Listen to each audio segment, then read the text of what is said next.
I've always believed in paying attention to details. The small things, like the way a person shifts in their chair when they lie, or how their eyes dart away at the wrong moment. The way a smile can be too perfect, too rehearsed.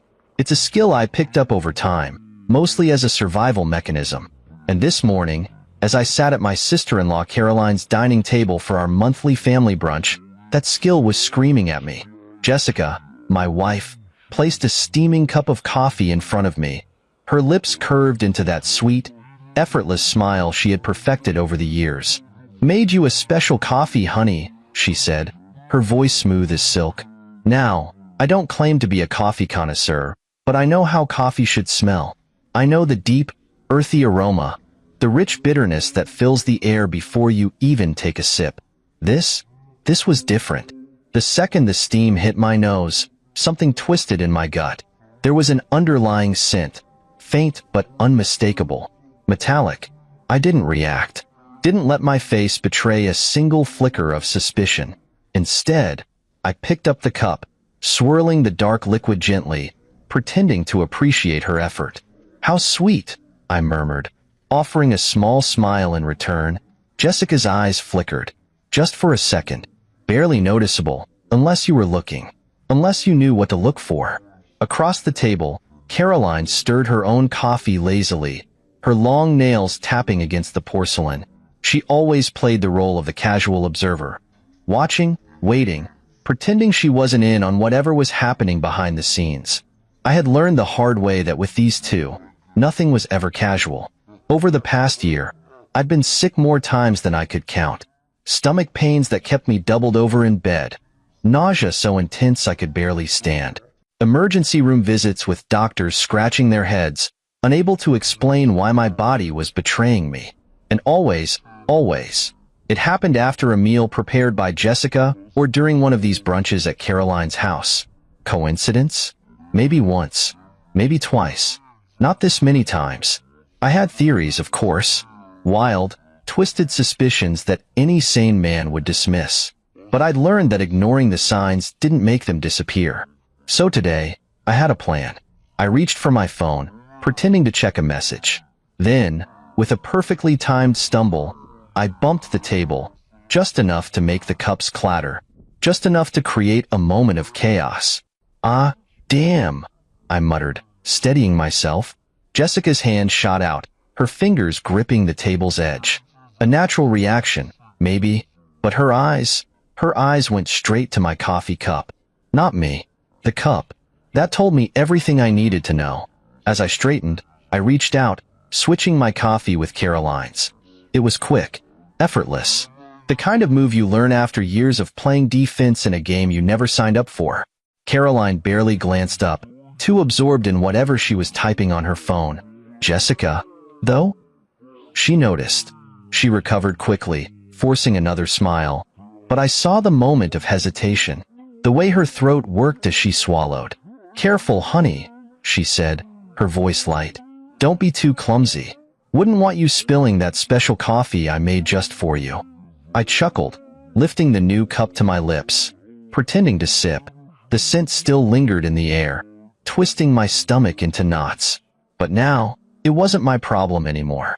I placed the cup back on the table, watching, waiting. 30 minutes. That's all it would take.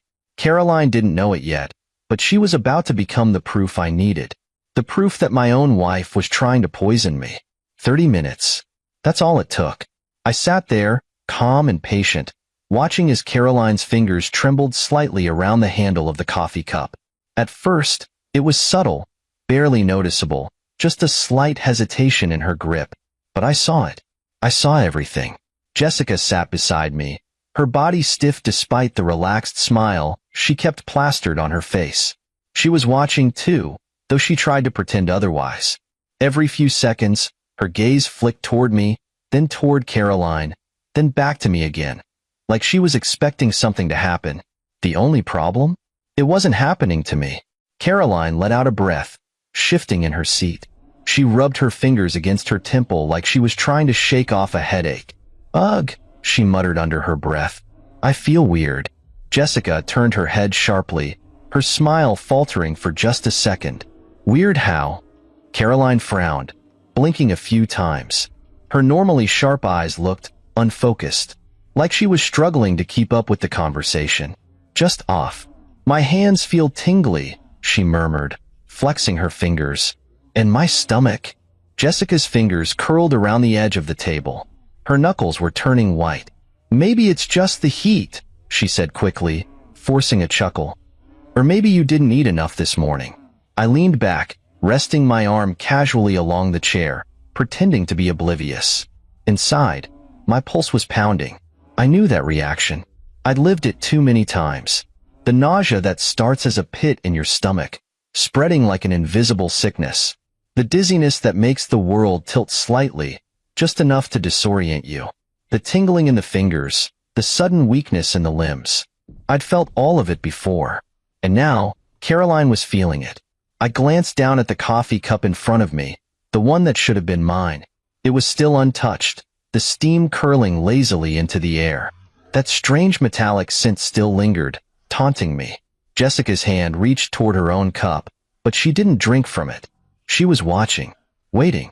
I saw the moment realization hit her.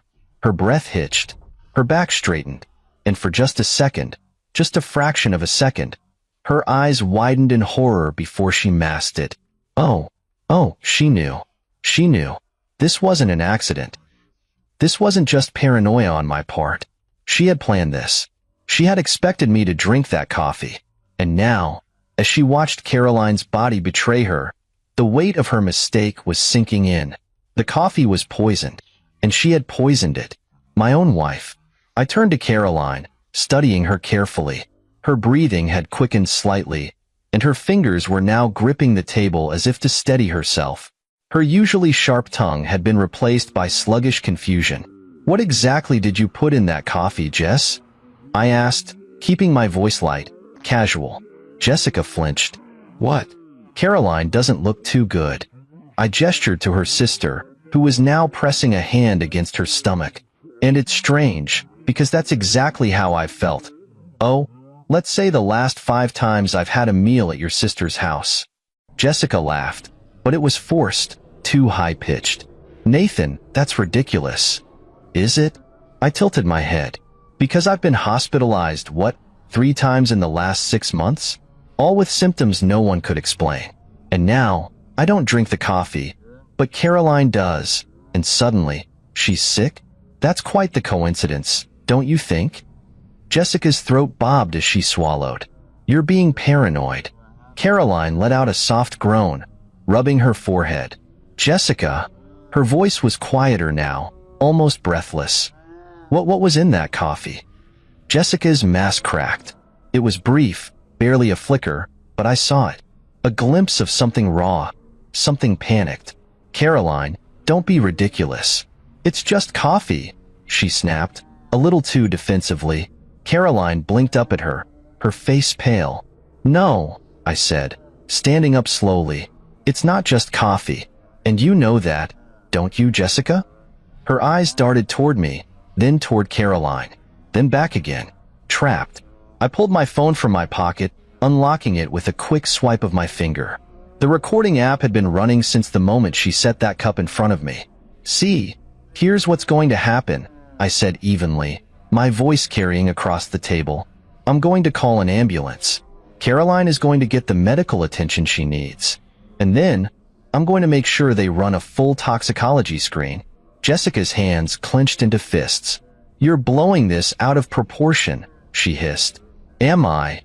I raised a brow. Then why do you look like you just saw a ghost? She didn't answer.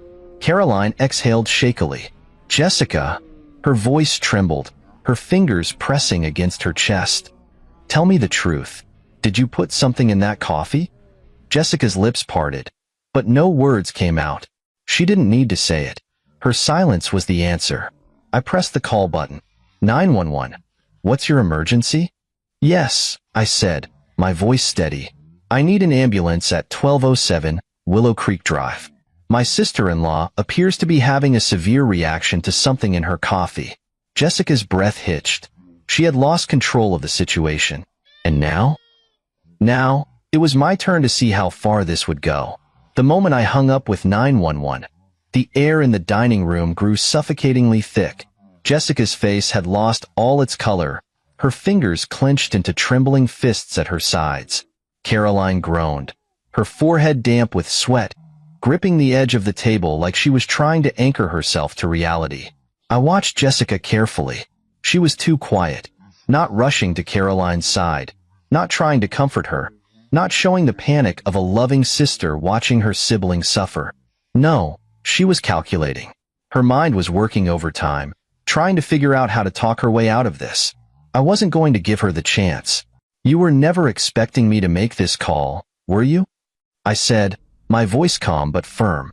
"You thought I'd be the one slumped over this table, too dizzy to think, too weak to fight back." Jessica flinched, her lips pressing into a tight line. "You're being ridiculous," she muttered, but her voice lacked conviction. "This is just, Caroline probably just has a low tolerance for caffeine." I let out a humorless laugh. "Right, because caffeine poisoning looks exactly like the symptoms I had last month. And the month before that. And the month before that." Jessica's nostrils flared. "Nathan, stop it." I took a slow step toward her, lowering my voice. "No, you stop it. No more gaslighting. No more brushing things off. I know what's been happening to me. And now, so does she." I gestured toward Caroline, who was now visibly shaking. "And guess what, Jessica? You made a mistake today. You tried to poison me again. And now, the wrong person drank it. So tell me, what was in that coffee?" Jessica's eyes darted toward the front door, as if she was considering bolting. That's when Caroline, her breath coming in sharp gasps, spoke. "Jess, what did you do?" Jessica whipped her head toward her sister, her panic morphing into something sharper, something almost desperate. "Nothing. I didn't do anything," she snapped. "Then why do you look so scared?" I asked, tilting my head. "You should be worried about Caroline right now, right? But you're not. You're worried about something else." Jessica turned to me, her eyes dark and frantic. "Nathan, just think for a second. Why would I ever try to hurt you?" I took another step forward. "That's the question, isn't it?" Caroline let out a shaky breath, her fingers curling weakly against the table.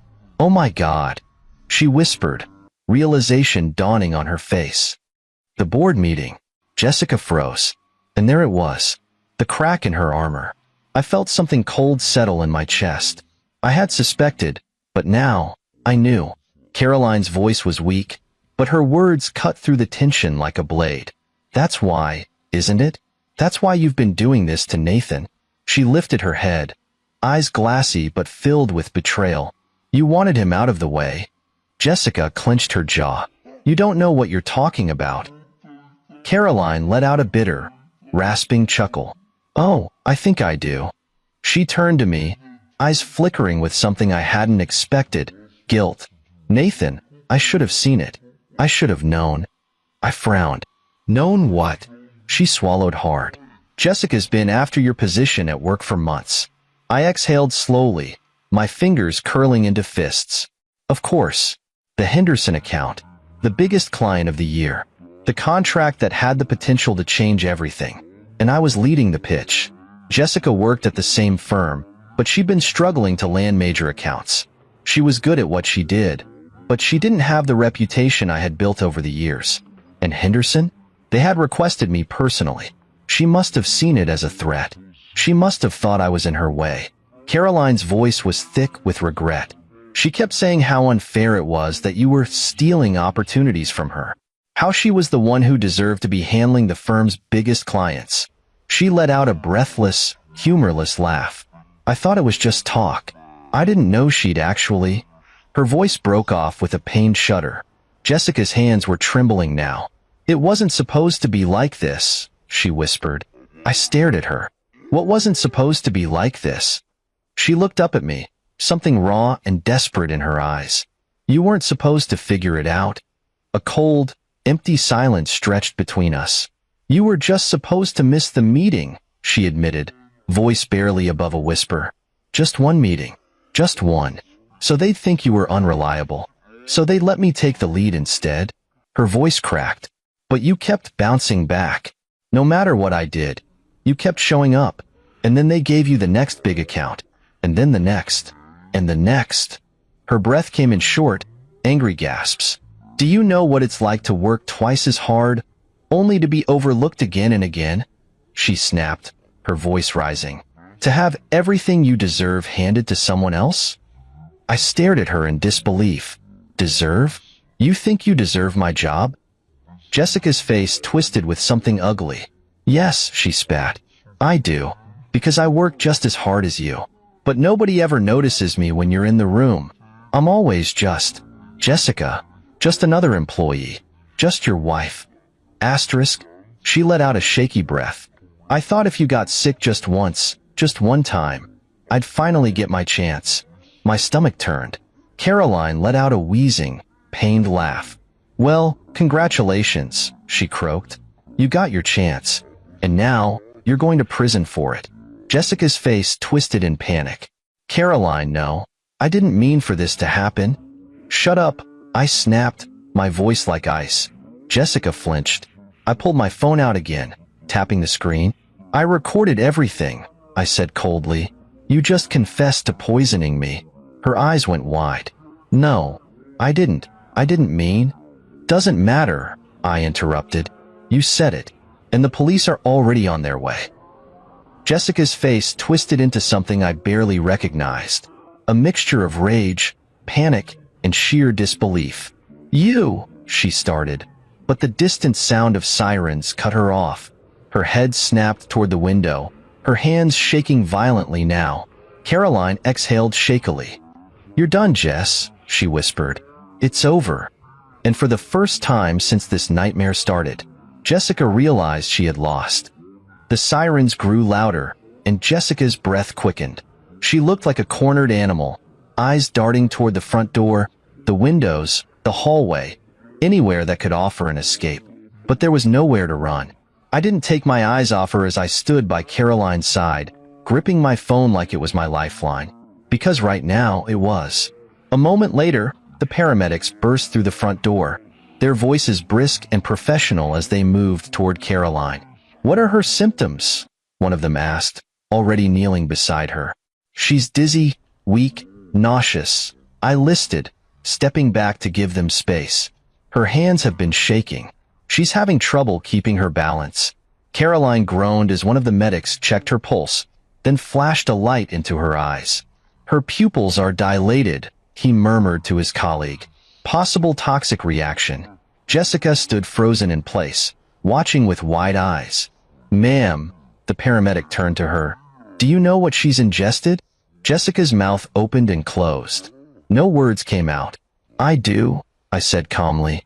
She drank my coffee, the one my wife made specifically for me. The paramedic glanced at Jessica, his face unreadable. Do you know what was in it? Jessica's lips trembled. I just made regular coffee, she whispered. I pulled out my phone and pressed play on the recording. Jessica's confession echoed through the room. You were just supposed to miss the meeting. Just one. So they'd think you were unreliable. The paramedic's head snapped up. His expression shifted immediately. What had been neutral concern turned to something much more serious. We need to get her to the hospital now.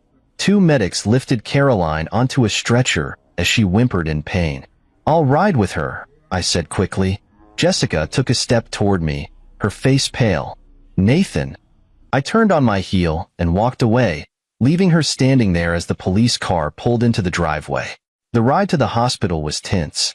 Caroline's breathing was shallow, and every few minutes, she shivered violently despite the blanket wrapped around her. I sat beside her, watching helplessly as the medics administered oxygen, monitoring her vitals. Nathan, her voice was faint. You knew, didn't you? I swallowed. I had my suspicions. She let out a weak, bitter laugh. Guess we both learned the hard way. I didn't respond. There was nothing to say. The moment we arrived at the hospital, nurses rushed her into a treatment room while a doctor peppered me with questions. What she ate, what she drank, when the symptoms started. I told them everything. Then I handed over my phone. I recorded her admitting to it. I told the attending physician. Check Caroline's toxicology report. I'd bet my life this isn't the first time my wife has done this. The doctor's expression darkened. "We'll run every test necessary." 2 hours passed. I sat in the waiting room, my hands clasped together, my thoughts spiraling. I replayed everything in my head. The months of illness, the lies, the dismissals, the careful way Jessica had orchestrated it all. The pieces fit too well. She had planned this. Every single step of it. She hadn't just wanted me to miss one meeting. That had been the start. But when that failed, she had escalated. Each time, the symptoms grew worse. She had been slowly pushing, testing, seeing how far she could go without getting caught. And now, finally, she had gone too far. A door swung open, pulling me from my thoughts. Dr. Phillips, a tall woman with sharp eyes and silver-streaked hair, walked toward me. "She's stable," she said without preamble. "We were able to flush most of the toxins from her system. She's weak, but she'll recover." I exhaled a breath I hadn't realized I was holding. "And?" Dr. Phillips studied me for a moment. "You were right to be concerned. The toxicology report confirmed the presence of a non-lethal but highly potent compound, one that shouldn't be in any food or drink. We're running further analysis, but the initial results are alarming." My jaw clenched. "How alarming?" She hesitated, then handed me a tablet. The screen showed a list of chemical compounds, medical terms I barely understood, except for one word. "Rodenticide?" I said, my voice barely above a whisper. Dr. Phillips nodded grimly. "A slow-acting poison often used in pest control. In small doses over time, it causes fatigue, nausea, muscle weakness, but in concentrated amounts?" She met my gaze. "It could be fatal." My stomach churned. She hadn't just been trying to sabotage me. She had been trying to kill me. "Would you be willing to speak with law enforcement?" the doctor asked. I let out a slow breath. "I already have evidence, and I'm not stopping until she pays for what she's done." Dr. Phillips nodded, as if she had expected nothing less. Just then, a voice broke through the hospital's quiet hum. "Nathan." I turned, and there she was, Jessica, standing at the entrance of the waiting room, her hair slightly disheveled, her breathing uneven. 2 uniformed police officers flanked her, their hands resting on their holsters. "Don't say a word," one of them instructed. Jessica's eyes locked onto mine, filled with something I couldn't quite decipher. Fear? Desperation? Remorse? "I didn't mean to," she whispered. My blood ran cold. The officer nearest to her stepped forward. "Nathan Bennett, we'll need a formal statement from you." I stood up, leveling my gaze at my wife. The woman I had once trusted. The woman who had loved me, or at least pretended to. "Don't worry," I said, voice steady. "I'm ready to talk." Jessica's lips parted, as if she wanted to plead, beg, but she knew. She had already lost. The officer turned to her. "Jessica Bennett, you're under arrest for attempted poisoning, reckless endangerment, and conspiracy to commit harm." The words echoed through the hallway. Jessica inhaled sharply. "Nathan." I held up a hand. "Don't. Just don't." Her face crumbled. I turned away from her as the officers led her down the hall, their footsteps heavy against the tile floor. Dr. Phillips placed a hand on my shoulder. "This isn't over yet," she murmured. I nodded. No, it wasn't over. But for the first time in a long time, I wasn't the one at risk. Jessica was. And she was going to pay for what she had done. The hospital's fluorescent lights buzzed faintly above me as I walked into the small, sterile interrogation room. The walls were painted a dull beige, the air heavy with an unsettling stillness. Across the metal table, Jessica sat, her wrists handcuffed, her posture stiff. She looked different. Not just physically, though the stress of the last few hours had certainly taken its toll. Her hair was messier than I'd ever seen it, her eyes rimmed with exhaustion. But it was something deeper. For the first time in our marriage, she looked small. Jessica had always been calculated, always controlled. She was the kind of woman who never let a single strand of hair fall out of place, who could walk into a room and command attention with a single glance. But now, she was sitting in a police interrogation room, waiting to hear just how much of her life was about to collapse. I sat down across from her, folding my hands on the table. She didn't meet my gaze. "Why, Jessica?" I asked, my voice low but firm. Her shoulders tensed. "Don't act like you don't know," she muttered, still refusing to look at me. "I want to hear it from you." Jessica let out a breath, sharp, shaky. "I already told you. It wasn't supposed to be like this." I scoffed. "Oh, right. You only meant to make me sick, not kill me. That makes it so much better." She flinched at the sarcasm in my voice, but I didn't care. "I need to understand," I continued, my tone even. "I need to know how the woman I married, the woman I loved, could do something like this." Finally, she lifted her eyes.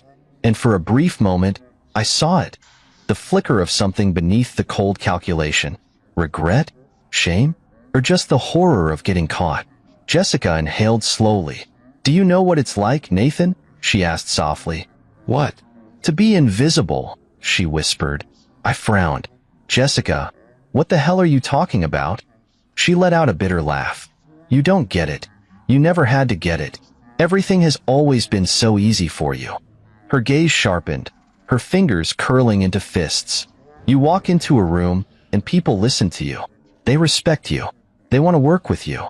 Meanwhile, I've spent years busting my ass at that company, and no one ever saw me." I exhaled through my nose, keeping my emotions in check. "So you decided to poison me? That was your solution?" Jessica clenched her jaw. "It wasn't supposed to go this far." "You keep saying that." I leaned forward. "But it did." Her throat bobbed as she swallowed hard. "I just wanted a chance. A real chance. But every time I thought I had an opportunity, you were there. Taking every promotion, every major client, every account I worked twice as hard for." Her voice wavered. "So yeah, at first, I just wanted you to slow down. Just enough for people to finally see me." I shook my head in disbelief. "You don't sabotage people you love, Jessica." She blinked rapidly, as if my words had struck her, but she didn't deny it. "You know what the worst part is?" I asked, my voice growing rough. "I trusted you. Even when I started getting sick, I never wanted to believe that it could be you." Jessica's face twisted, her jaw tightening. "And yet, you did." I narrowed my eyes. "Because the truth was impossible to ignore. You made sure of that." Silence stretched between us, thick with all the things left unsaid. Then, quietly, Jessica spoke again. "And Caroline?" I tilted my head. "What about her?" She let out a slow breath. "Is she going to be okay?" For the first time since this started, Jessica looked genuinely afraid. Not for herself, but for Caroline. "She's stable," I said carefully. "But she could have died, Jessica." Her lips parted slightly, her hands trembling against the table. "She wasn't supposed to drink it," she murmured, almost to herself. "It was never meant for her." I leaned forward, and I was never supposed to figure it out. But here we are. Jessica's gaze met mine, and for the first time, I saw real remorse in her expression. But it wasn't enough. Not even close. "Do you regret it?" I asked. She exhaled sharply. "Getting caught?" "Yes." I let out a cold laugh, shaking my head. "Of course. Because if I had just gone along with it, if I had kept drinking whatever you put in front of me, I'd still be sick. You'd still be winning. Right?" Jessica didn't answer. That's what I thought. Another long silence passed. Then Jessica took a deep breath, squaring her shoulders. "I should talk to my lawyer," she muttered. I stared at her for a moment, then nodded slowly. "Yeah, you should." I stood up, pushing the chair back. Jessica's eyes flickered with something. Maybe she had expected me to say more. Maybe she had hoped for some kind of absolution. But I wasn't offering it. Not after everything. "I'm done, Jessica." My voice was firm, unwavering. "You made your choices. Now you have to live with them." She didn't argue, didn't beg. She just watched as I turned and walked out the door. The second I stepped into the hallway, the weight on my chest lifted. Jessica had spent months trying to tear me down, trying to make me weak, but she hadn't won. I was still standing. And now? Now, I was ready to watch her fall. The moment I walked out of that interrogation room, I knew there was no going back. Jessica's betrayal was no longer a suspicion or a nightmare that haunted me in the quiet hours of the night. It was real, and now, she was going to pay for it. Detective Morrison, the lead investigator, met me just outside the room. He was a tall, broad-shouldered man with tired eyes, the kind of cop who had seen far too much of the worst parts of humanity. "Well," he said, exhaling as he flipped through a small notepad. "That was interesting." I crossed my arms. "You heard everything?" He nodded. "Every damn word." Jessica's confession, what she said, what she didn't say, was enough to confirm what I already knew. This wasn't just some misunderstanding or a desperate woman making a mistake. It was intentional. Morrison shut his notepad and gave me a long, assessing look. "We're moving forward with formal charges. But we need more than just her words to ensure this sticks in court." I squared my shoulders. "What do you need?" He motioned for me to follow him down the hall. "We've already gotten a warrant for a search of your home," Morrison explained as we walked. "If she's been poisoning you for months, she had to keep whatever she was using somewhere. The toxicology report from your sister-in-law already confirmed foreign substances in her system, ones that don't just end up in coffee." I clenched my jaw. "So, if we find the source, then we have a rock-solid case," Morrison confirmed. We reached the main hospital entrance, where two uniformed officers stood beside their patrol car, waiting. My heart pounded against my ribs as the reality of the moment settled in. Jessica's life, the one she had so carefully built, so desperately protected, was about to come crumbling down.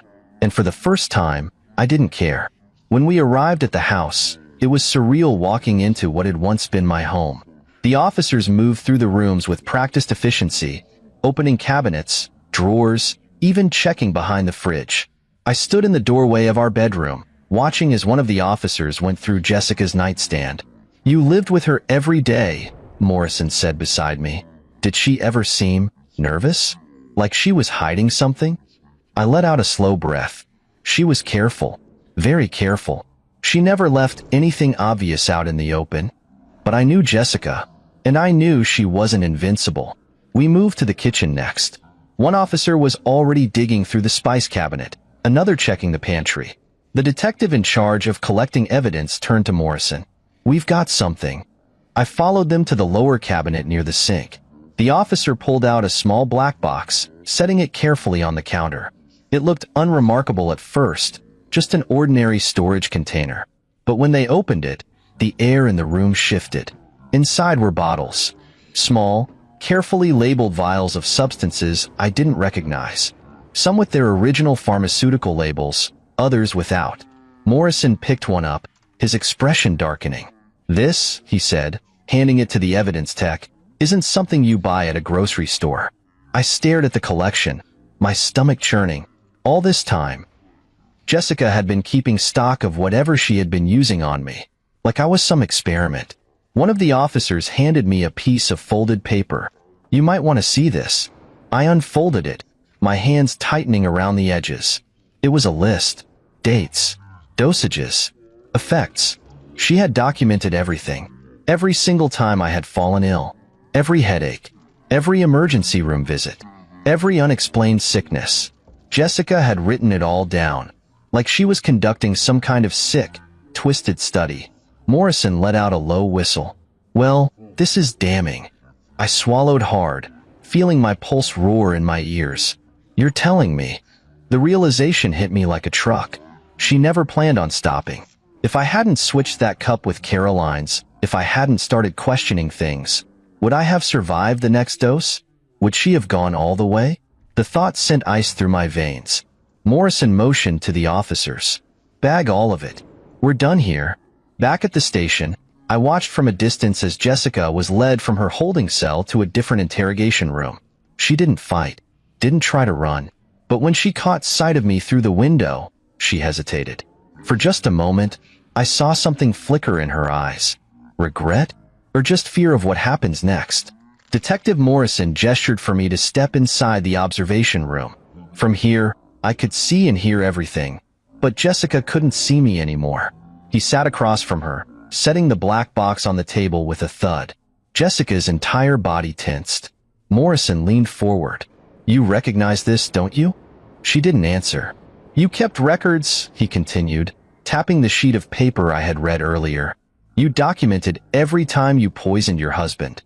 The amounts, the effects, even how much stronger you needed to make it each time. Jessica's jaw tightened. Morrison tilted his head. Tell me, Jessica, was there ever going to be a point where you stopped? Or was Nathan just a problem you were planning to permanently remove? She inhaled sharply, but again, she didn't deny it.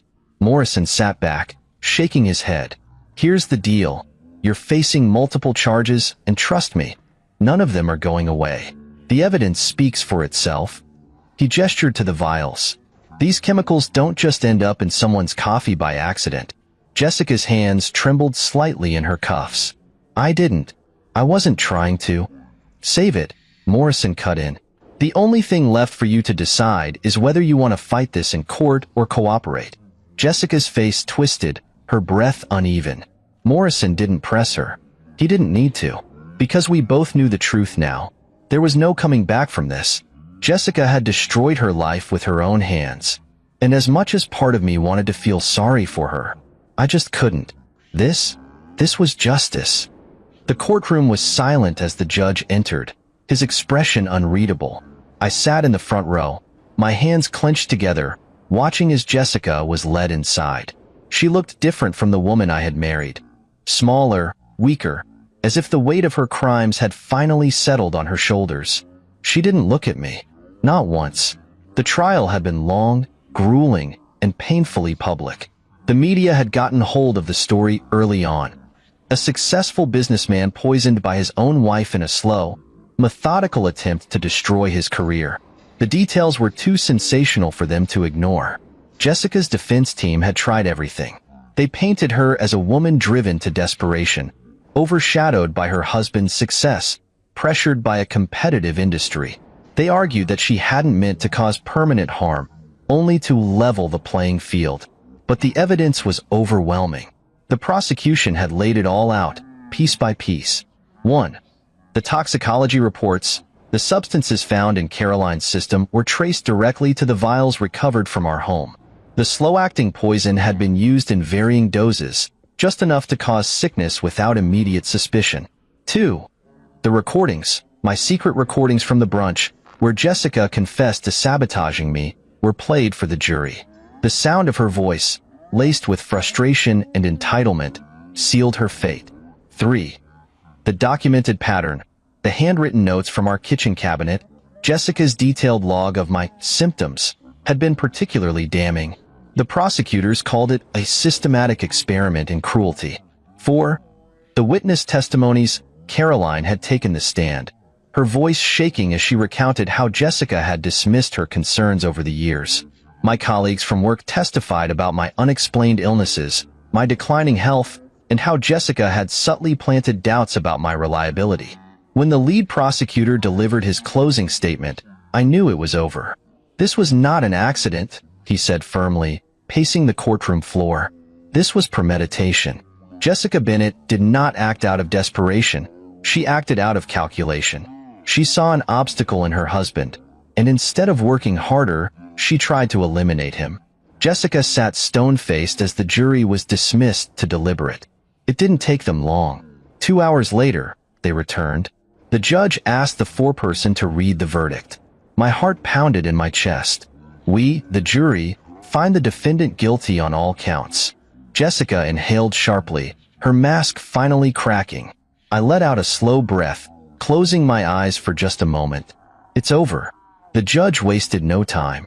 Given the overwhelming evidence, Jessica was sentenced to 25 years in prison without the possibility of parole. The words echoed in the courtroom, a final, undeniable truth. I didn't celebrate. I didn't cheer. Because in the end, no one won. Jessica had lost her freedom, her career, and everything she had once valued. And me? I had lost a woman I had once loved. After the sentencing, I stepped outside the courthouse, the crisp air biting against my skin. Reporters were already swarming, their cameras flashing as they shouted questions. How do you feel now that justice has been served? What would you say to Jessica if you had the chance? I ignored them, because the truth was, I didn't feel anything. Not relief, not anger, not even satisfaction. Just exhaustion. A soft voice pulled me from my thoughts. Nathan. I turned. Caroline stood a few feet away, her face pale but steady. She was still recovering, but she looked stronger than she had that day at the hospital. You okay? I asked. She let out a small, bitter laugh. Am I okay? My sister just got sentenced to prison for trying to poison my brother-in-law. So no, not really. I sighed. Yeah, same here. For a long moment, neither of us spoke. Then Caroline shook her head. I don't understand her, she murmured. She had everything. A good career, a husband who loved her, a life she built from nothing, and she threw it away. I didn't respond right away, because I didn't understand it either. I think, I said finally, Jessica convinced herself that nothing she had was ever enough. Caroline exhaled, rubbing her arms against the cold. You think she regrets it? I thought back to the courtroom, to the way Jessica had stared blankly at the table as the judge read her sentence. I don't know, I admitted, but it doesn't really matter anymore. Caroline nodded. Because in the end, Jessica's regrets wouldn't change anything. She had made her choices, and now she had to live with them. Months passed. Life slowly moved forward. Jessica's trial had been a spectacle, but soon, people found new stories to obsess over. The headlines faded. The whispers at work quieted. And I healed. It wasn't instant. It wasn't easy. But day by day, I rebuilt. The Henderson account, the very contract Jessica had tried to sabotage, ended up solidifying my career. After hearing about the trial, the firm doubled down on their trust in me, offering more opportunities, more clients, more success than I had ever imagined. Jessica had tried to destroy me, and in the end, all she had done was make me stronger. 1 year later, I stood at the podium of a corporate event, staring out at the sea of faces in front of me. I had been invited as a keynote speaker, a recognition of my resilience, my work ethic, my success. As I stepped up to the microphone, I let the moment settle. Then, I spoke. Success isn't just about talent or hard work, I began. It's about integrity. It's about the relationships we build, the trust we earn. I paused, my mind flickering back to everything I had been through. Sometimes, I continued, the biggest obstacles in our lives come from the people closest to us. And when that happens, we have two choices. We can let it break us, or we can let it fuel us. A quiet murmur ran through the crowd. I smiled faintly. I chose to rise, I finished. And I'm standing here today because of it. The room erupted in applause. And as I stepped away from the podium, shaking hands with my colleagues, I realized something. I had survived. Jessica had tried to take everything from me. But in the end, I was the one who won. 1 year. It had been exactly 1 year since the trial ended. 1 year since Jessica had been sentenced to 25 years in prison. 1 year since I had walked out of that courthouse, carrying the weight of betrayal, relief, and exhaustion all at once. And yet, despite everything, I was still here. Stronger. Thriving. I took a slow sip of my coffee, the first cup I had truly enjoyed in a long time, before setting it down on the polished mahogany desk in front of me. My office was quiet, save for the distant hum of traffic outside the high-rise window. The skyline stretched before me, a reminder of how much had changed in just 12 months. A year ago, I had sat in this very chair, my mind clouded with doubt, betrayal eating away at me like a slow poison. My career had been in shambles, my personal life even worse. I had spent months questioning everything, how I could have been so blind, how I had let someone I loved so deeply turn against me. But that was then. And now? Now, I was at the top of my game. After the trial, the Henderson account, the very project Jessica had tried to sabotage, became one of the most successful campaigns our firm had ever handled. Clients took notice. My reputation grew. And as Jessica faded into irrelevance, I rose higher than ever before. Nathan? I glanced up from my desk as my assistant, Lauren, stepped into the office. You have a call online too. It's from Nashville State Correctional. I went still. I didn't need to ask who it was. Jessica. I hadn't spoken to her since the trial, hadn't written, hadn't visited, hadn't acknowledged her existence. And yet, here she was, reaching out from the prison cell she had so carefully crafted for herself. Lauren hesitated. Want me to tell them you're unavailable? I stared at the blinking light on my phone, debating. Then I nodded. Yeah, do that. She gave me a knowing look before disappearing down the hall. I leaned back in my chair, exhaling slowly. Jessica had already stolen enough from me. My time, my trust, my peace of mind. I wasn't about to give her another second. That evening, I met Caroline for dinner. It had become a tradition of sorts, checking in with each other, making sure we were both healing in our own ways. She had struggled after the trial, too. Losing her sister had left a void in her life, even after everything Jessica had done. Guess who called me today? I said as I poured her a glass of wine. She didn't even hesitate. Jessica? I raised an eyebrow. How'd you know? Caroline let out a tired laugh. She called me last week. I frowned. And? She shrugged, begged for forgiveness, said she regretted everything. Asked if I could help her get an appeal. I scoffed. An appeal? After everything? Caroline swirled the wine in her glass. Yep. She swears she wasn't in her right mind. That she never meant to hurt you. I studied her carefully. Do you believe her? She hesitated, then sighed. I think she regrets it, but not because she's sorry. I think she regrets getting caught. I nodded. That was exactly what I thought too. Caroline tilted her head. Are you going to visit her? I let out a short laugh. Not a chance. She didn't argue. Instead, she raised her glass. To moving forward? I lifted mine in return. To moving forward. Months passed. The media stopped talking about Jessica. People stopped whispering about the trial. And I stopped thinking about her. For the first time in years, I could wake up without feeling like I had to look over my shoulder. I could go to work, meet with clients, live my life without fear. One afternoon, as I prepared for yet another high-profile pitch, my phone buzzed with an email notification. I almost ignored it until I saw the subject line. Henderson account, contract renewal. I opened it immediately, scanning the message. They were extending their contract for another 3 years. I sat back in my chair, a slow smile spreading across my face. Jessica had tried to take everything from me. And yet, despite all her efforts, I was still winning. That weekend, I took a trip out to the lake. I hadn't been back since before everything happened, but standing there, watching the water ripple under the afternoon sun, I felt a sense of peace I hadn't felt in a long time. I pulled out my phone and scrolled through my saved messages. Then, with a deep breath, I deleted every single one of Jessica's texts. The ones where she had played the doting wife. The ones where she had pretended to care. The ones where she had sent passive-aggressive remarks about my career, my success, my future. One by one, I erased them. And with each deleted message, I felt lighter, freer. Jessica's name no longer held weight over me. Her choices, her betrayal, her downfall. It was hers to carry now, not mine. And as I walked back to my car, taking one last look at the lake, I smiled. Not because I had won, not because she had lost, but because, after everything, I had finally found what she never could. Peace. After the divorce, my rich wife threw me out without a cent. I went to use the old card my mother had left me, but the banker turned pale and shouted, "Sir, quickly, look at this!" I was in shock when I discovered that the rain hadn't stopped for 3 days.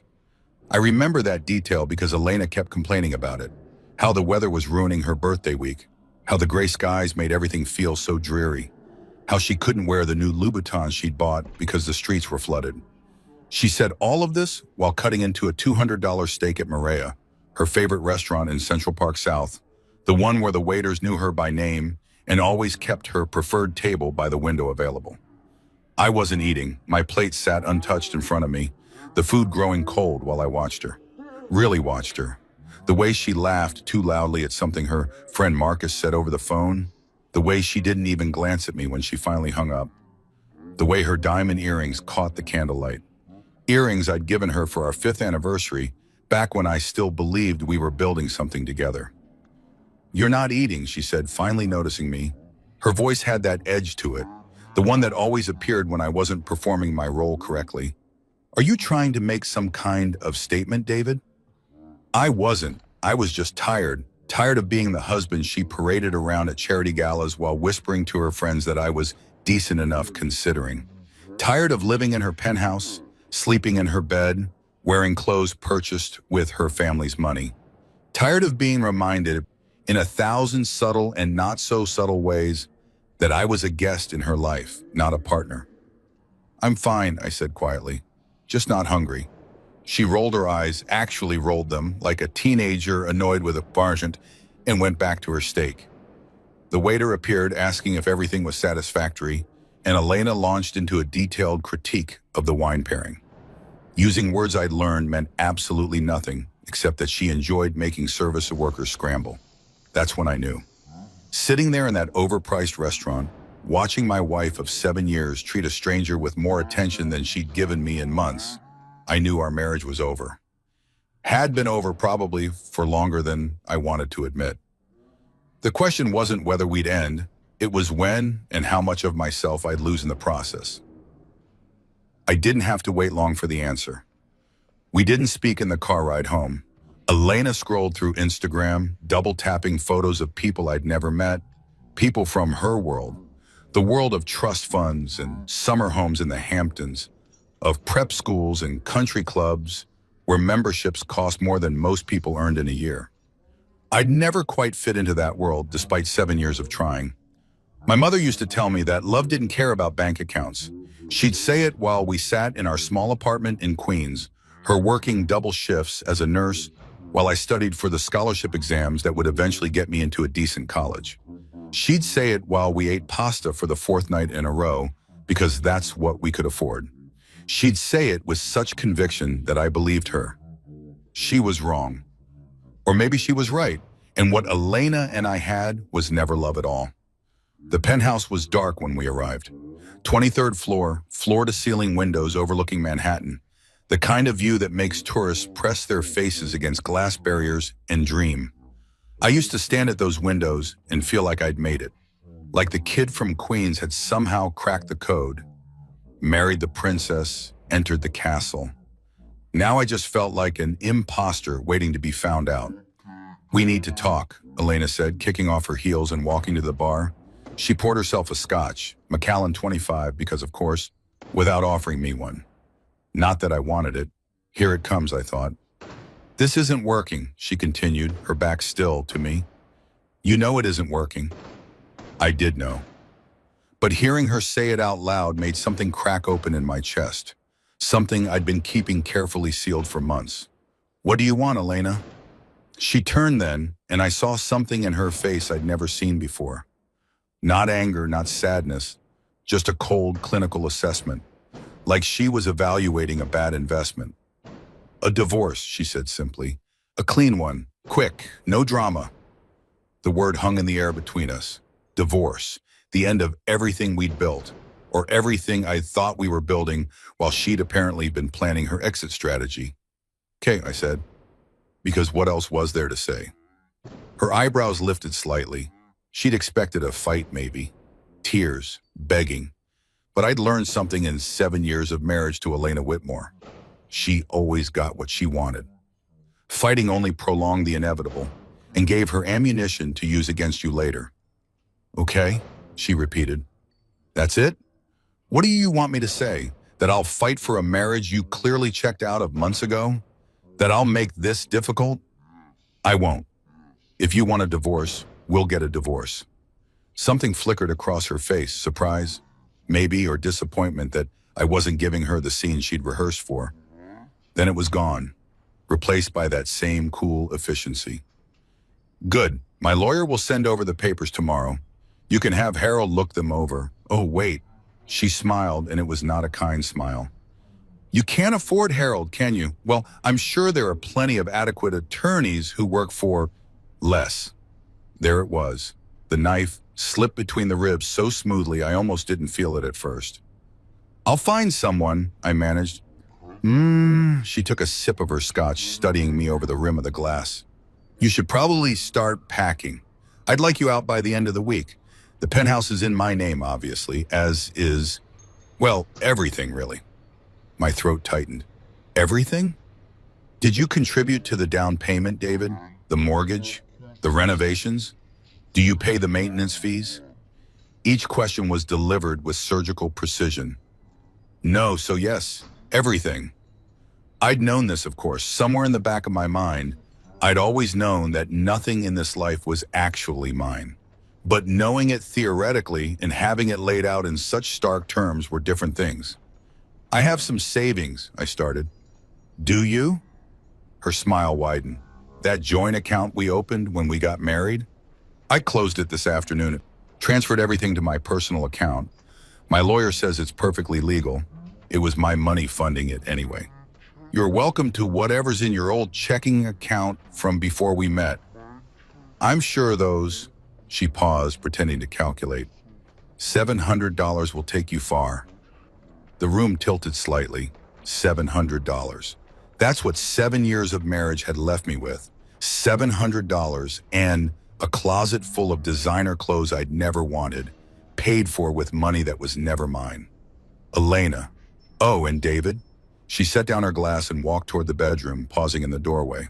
I'd appreciate it if you were gone by Monday morning. I have someone coming over for brunch, and it would be awkward if you were still here. Someone, not even a name. Just someone. Someone who was probably already sleeping in our bed on the nights I worked late. Someone she'd been planning this escape with, while I'd been naive enough to think we were just going through a rough patch. The bedroom door closed with a soft click. I stood there in the living room for a long time, staring at those windows I'd once loved, at the city spread out below like a glittering promise. From up here, New York looked beautiful, magical, like anything was possible. From where I was standing, it just looked cold. I didn't sleep that night. Couldn't. Instead, I pulled out my old duffel bag, the one from college, worn and patched, shoved in the back of the closet behind garment bags of suits I'd never paid for, and started packing. It was amazing how little was actually mine. The clothes, hers, the watch, a gift from her parents. The laptop, purchased with her credit card. I found myself sorting through 7 years of my life and realizing I could fit what was truly mine into a single bag. Some old books, a few photos of my mother, the Columbia hoodie I'd worn so much in grad school that the letters were cracking, my phone, which I'd insisted on paying for myself, one of the few small rebellions I'd maintained. And there at the bottom of my drawer, buried under socks I'd never worn, my mother's card. I'd forgotten about it, honestly. She'd given it to me a week before she died, pressed it into my hand while she lay in that hospital bed, the cancer having eaten away everything except her determination to see me settled, cared for, safe. Promise me you'll keep this, she'd whispered, her voice thin as paper. Don't use it unless you absolutely have to. But keep it. Promise me, David. I'd promised, even though I didn't understand why. It was just an old bank card, worn smooth at the edges, the numbers barely visible. She'd never had much money. Nurses don't get rich, and a single mother raising a kid in New York even less so. I'd assumed whatever account it connected to held maybe a few $100s, if that. A small emergency fund she'd somehow kept hidden from her own dire emergencies. Now, sitting on the floor of a penthouse I was being evicted from, I turned the card over in my hands. The plastic was warm from being buried in the drawer. The bank's logo faded almost to nothing. Chase I could just barely make out. An account number.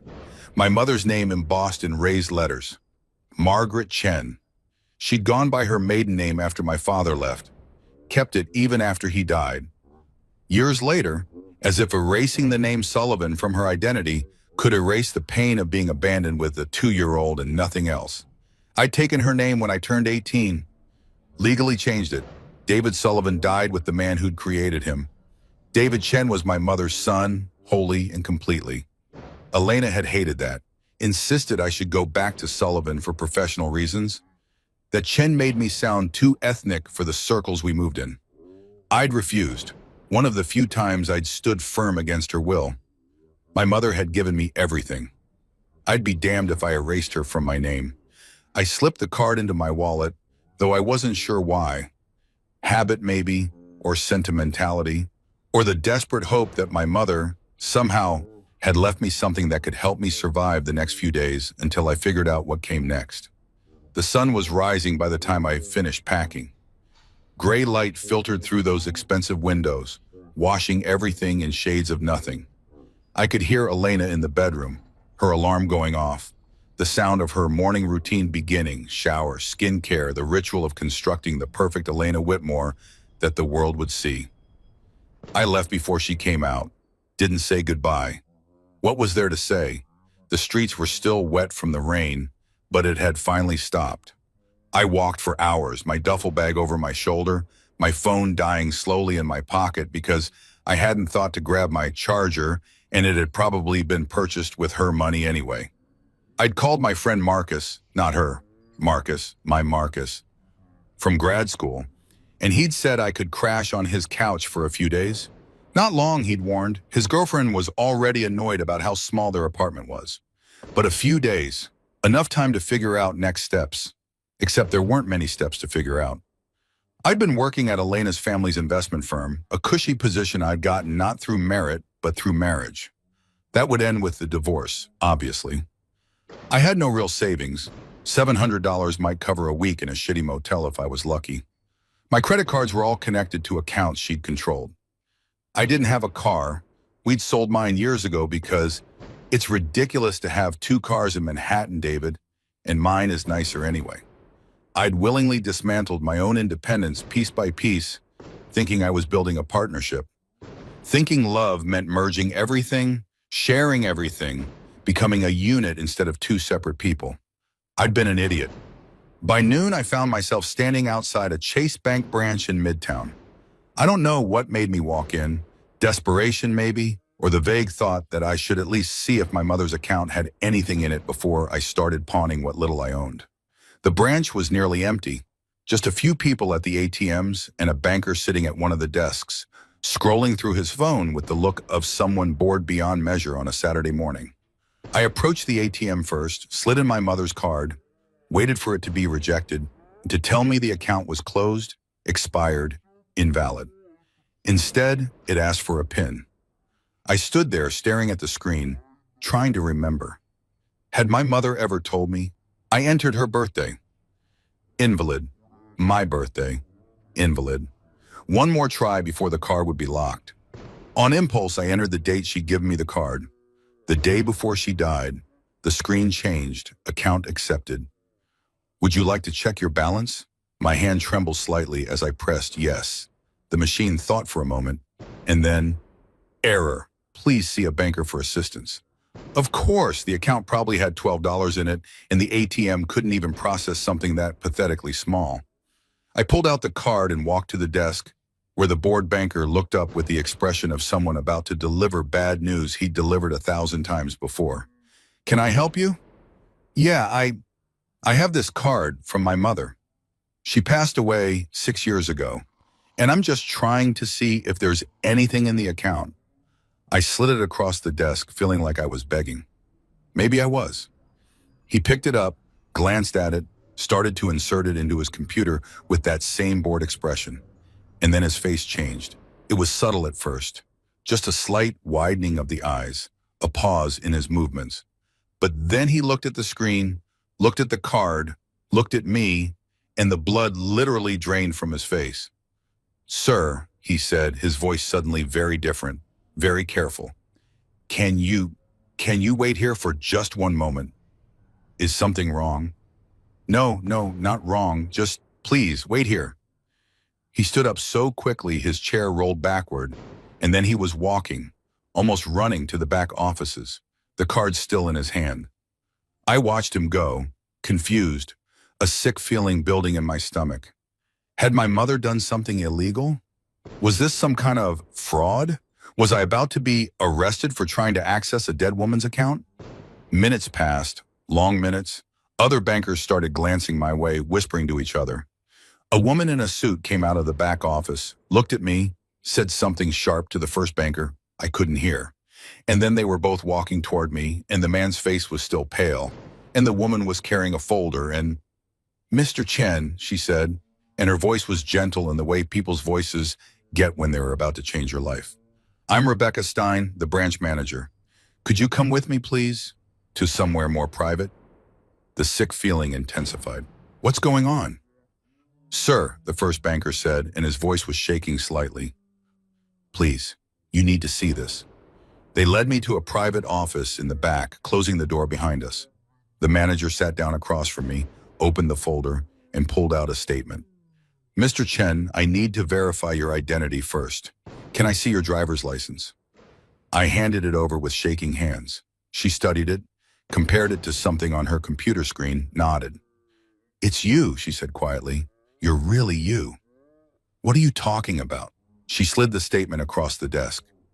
I looked down at it, at the account number that matched my mother's card, at the name, Margaret Chen, primary account holder, David Chen, beneficiary upon death, and then I saw the balance. I stopped breathing. I had to be reading it wrong, had to be. That many zeros didn't exist in my mother's world. Couldn't exist. It was impossible. I couldn't even finish the sentence. $247 million, the manager said softly. Give or take a few $100,000. The account has been accruing interest for 6 years. Your mother set it up as a trust that would transfer to you automatically upon her death, but only if you used the card she gave you. Until you did, it remained dormant. $247 million. My mother, Margaret Chen, who'd worked double shifts and worried about grocery bills and died in a hospital bed wearing a nightgown I'd bought at Target because it was all I could afford. $247 million. There must be a mistake, I whispered.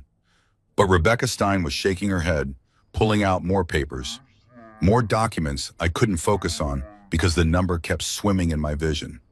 No mistake, Mr. Chen, though I imagine you have questions about where this came from. Your mother left you something else. She pulled out an envelope, sealed, my name written on it in my mother's careful handwriting. She instructed that this be given to you when you access the account. Along with this, she slid across a business card. Heavy stock, embossed lettering. A law firm in London I'd never heard of. They've been managing your mother's estate. Well, your estate now. There are significant holdings beyond this account. Properties, investments, a trust that's been growing for decades. They'll need to speak with you immediately to begin the transfer process. I couldn't speak, couldn't think, could barely breathe. Mr. Chen, the manager said gently, I know this is shocking, but sir, whoever you thought your mother was, whoever you thought you were, everything just changed. I looked down at the envelope in my hands, at my mother's handwriting, at the card with the London law firm's information, and I thought about Elena in her penthouse, celebrating my departure with someone whose name she couldn't even be bothered to mention. Everything just changed. I sat in that office for 20 minutes before I could move. The envelope felt impossibly heavy in my hands. Just paper, just ink, but weighted with 6 years of questions I hadn't known to ask. Around me, the bank hummed with its usual Saturday rhythm, ATMs beeping, people shuffling papers, the soft murmur of transactions that meant everything and nothing to the people conducting them. But in this small room with its generic corporate art and its desk that had probably witnessed 1,000 financial revelations, my entire reality was fragmenting like a mirror-struck dead center. $247 million. I kept trying to make the number feel real, to connect it to the woman who'd raised me in a 3-room apartment where we could hear the neighbors arguing through walls thin as wishes. The woman who'd clipped coupons religiously, who'd made a game out of seeing how cheaply we could eat each week, who'd cried, actually cried, when I got that full scholarship to Columbia because she'd been saving every penny she could spare, and now she could finally stop working herself to death. Except she hadn't stopped, had she? She'd kept working those double shifts right up until the cancer made it impossible, kept living in that same apartment, kept pretending we were barely scraping by while $247 million sat in an account I didn't know existed. Why? My hands shook as I opened the envelope. The letter inside was written on the same cheap notepad paper she'd always used, the kind you buy in bulk from the dollar store. Even now, even revealing whatever she was about to reveal, she'd stayed true to character. My mother, who'd apparently been sitting on a fortune that would make Elena's trust fund wealth look like pocket change, had written this final confession on paper that cost pennies. The handwriting was shaky. She'd been so sick by then, could barely hold a pen, but still recognizable. Still hers. My dearest David, if you're reading this, it means I'm gone. It means you finally used the card I gave you, which means you've hit rock bottom, or close enough that you've remembered your mother's last gift. I'm sorry it had to be this way. I'm sorry for so many things. I lied to you your entire life. Not about loving you, never about that, but about everything else, about who I was, about who your father was, about why we lived the way we lived when we never had to. Your father wasn't Thomas Sullivan, the accountant who abandoned us when you were 2. That man existed, yes, and he did leave, but he wasn't your father. I let you believe it because it was easier than the truth, because the truth would have destroyed the childhood I wanted to give you. A normal childhood, one where you weren't defined by money or legacy or the weight of a name that would have consumed you. I stopped reading, my vision blurring. The walls of the office seemed to be closing in, the air growing thick and hard to breathe. Not my father, Thomas Sullivan, whose name I'd eventually rejected, whose abandonment had shaped so much of who I became, whose absence had taught me what kind of man I didn't want to be. He wasn't even real. Not in the way that mattered. I forced myself to keep reading. Your real father was Richard Chen, not Chen by marriage. That was my maiden name, yes, but it was also his family name. We were distantly related, third cousins, which is how we met at a family reunion when I was 23. He was 15 years older than me, already wealthy beyond imagination, already married to a woman his parents had chosen for him, already trapped in a life he never wanted. We fell in love anyway. It was stupid and reckless and wrong, and it was the most real thing I'd ever felt. He couldn't leave his wife, not without destroying his family's business empire, not without losing access to the children he already had, not without causing a scandal that would have ruined dozens of lives. So we existed in the margins, in stolen moments, in a secret that grew heavier with every passing year. And then I got pregnant with you. Richard wanted to leave his wife, then was ready to burn it all down. But I wouldn't let him. I'd seen what that life did to people, David. The money, the power, the way it twisted everything it touched, made people into symbols instead of human beings. I didn't want that for you. I didn't want you raised in that world, suffocated by expectations and duty and the constant weight of wealth you'd never asked for. So I left, took the name Sullivan from a man who'd briefly meant something to me, created a fiction about abandonment, and raised you as if we were poor, as if we were struggling, as if we were normal. But Richard made me promise, made me swear that I would keep the money safe for you, that when you were old enough, strong enough, when you'd become whoever you were going to become without the wealth defining you, you'd have access to everything. Not just his fortune, but the truth. My hands were shaking so badly now I could barely hold the paper. He died when you were 7. Heart attack.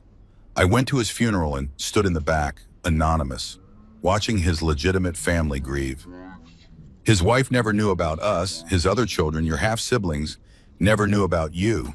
His company went to them, his public legacy, all the things he'd built in the world that mattered to people who measure worth in headlines and stock prices. But his personal fortune, the wealth he'd accumulated separately, the investments and properties and accounts he'd kept private, all of that he left to you. Through trusts and holding companies and legal structures so complex it would take a team of lawyers to untangle them. All of it waiting for the day you'd need it. I wanted you to need it, David. I wanted you to live a real life first, to struggle and fail and succeed on your own merit, to know what it feels like to earn something, to build something, to be someone without money making every door fly open before you even knocked. I wanted you to be strong enough to handle what's coming. Because this money, it's not a gift, sweetheart. It's a burden. It will change how people see you. It will make you question every relationship, every friendship, every kindness. It will attract parasites and predators and people who will smile to your face while calculating how to extract value from your existence. But I also know that by the time you're reading this, you've probably learned those lessons anyway. You've probably already experienced betrayal. You've probably already discovered that people can love the idea of you without loving you at all. You've probably already had your heart broken by someone who saw you as a means to an end. I thought of Elena, of 7 years spent being exactly that, a means to an end, though what end I'd never quite figured out. Legitimacy, maybe? The appearance of normalcy, something to parade around while she lived her real life elsewhere. So now you get to choose, my darling boy. You can take this money and build something beautiful with it, or you can let it destroy you the way it destroys so many people. You can use it to become the man I raised you to be, amplified. Or you can let it turn you into someone I wouldn't recognize. The lawyers in London have all the details. Property in 8 countries, investment portfolios that span industries I don't even understand. A trust that's been growing since before you were born. You're not just wealthy, David. You're dynasty-level wealthy. You're change-the-world wealthy if you want to be. I'm sorry I lied. I'm sorry I'm not there to guide you through this. I'm sorry for all the nights we ate pasta and you went to bed thinking we couldn't afford better. When the truth was, I could have bought the entire building we lived in without blinking. But I'm not sorry for giving you a real childhood. I'm not sorry for teaching you the value of a dollar, the dignity of work, the importance of building yourself from the ground up. Those lessons will serve you better than any trust fund ever could. You're going to be angry with me. That's okay. Be angry. Rage at me if you need to. I'm dead. I can take it. But then, when the anger fades, I need you to do something for me. Be good, David. Be careful. Be smart. And be happy. God, please be happy. This money is your inheritance, yes, but it's also your revenge. Revenge against every person who ever underestimated you, whoever treated you as less than, whoever made you feel small. Not revenge through destruction. That's too easy, too crude. Revenge through success, through thriving, through building a life so magnificent that everyone who doubted you has to witness it. You don't owe anyone anything anymore, sweetheart. Not explanations, not apologies, not your presence in their lives. You're free. Use that freedom well. All my love, always and forever, Mom. P.S. There's a safety deposit box at the London office. In it, you'll find photos of your father, of us together, of the life we had in secret. You deserve to know where you came from, even if I spent your whole childhood hiding it. P.P.S. I saw the woman you married. I died before the wedding, but I saw her picture, heard you talk about her. She's beautiful, David. Poised, elegant. Everything the world tells us we should want. But she doesn't love you the way you deserve to be loved. I could tell even then, could hear it in your voice when you talked about her. A note of uncertainty, of trying to convince yourself. I hope I'm wrong. I hope by the time you read this, you've had a wonderful marriage, and I'm just a paranoid, dying woman projecting. But if I'm right, if she's hurt you the way I suspect she will, don't let her take anything from you that matters. Not your dignity, not your kindness, not your belief that real love exists. It does exist, baby. It's just rare, and it never, ever uses money as a weapon. The letter ended there. I sat staring at it, reading and rereading those final lines, until the words blurred together and I couldn't tell if the wetness on my face was tears or sweat or some combination of both. My mother had known, had seen through Elena from hundreds of miles away, from a hospital bed, with nothing but my tone of voice to guide her, had known and had still said nothing, had trusted me to figure it out on my own, had left me this letter like a time bomb set to detonate at exactly the moment I'd need it most. She doesn't love you the way you deserve to be loved. I thought about Elena's face last night, the coldness in it, the calculation, the way she'd smiled when she told me about closing our joint account, about how I'd be leaving with $700 and whatever dignity I could salvage. $700. I almost laughed. Would have laughed, except the sound that came out was closer to a sob. Mr. Chen? Rebecca Stein's voice pulled me back to the present. She was standing in the doorway, holding a bottle of water and wearing the expression of someone who'd witnessed this scene before, in different variations, with different people whose lives had just been detonated by the past. "I'm sorry," I managed. "I just need a minute." "Take all the time you need, but Mr. Chen, the lawyers in London, they'll need to hear from you soon. There are time-sensitive matters related to the estate, properties that need management decisions, investments that require authorization, legal structures that have been in holding patterns waiting for you to claim them." I looked down at the business card she'd given me earlier. Whitmore and Associates, London, the firm that had been managing my inheritance for 6 years, waiting for me to materialize. Whitmore, the same last name as my soon-to-be ex-wife.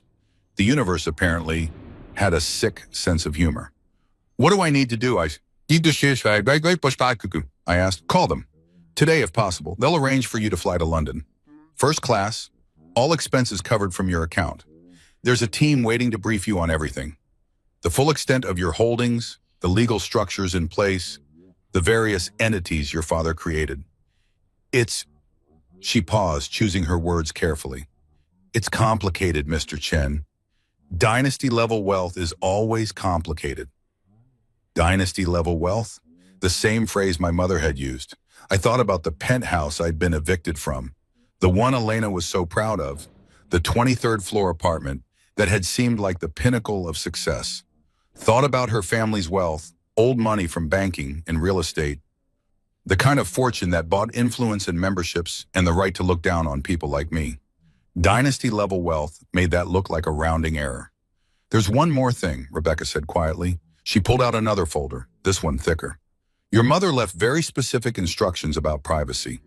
She set up multiple layers of protection to ensure that when you claimed the inheritance, you could do so anonymously.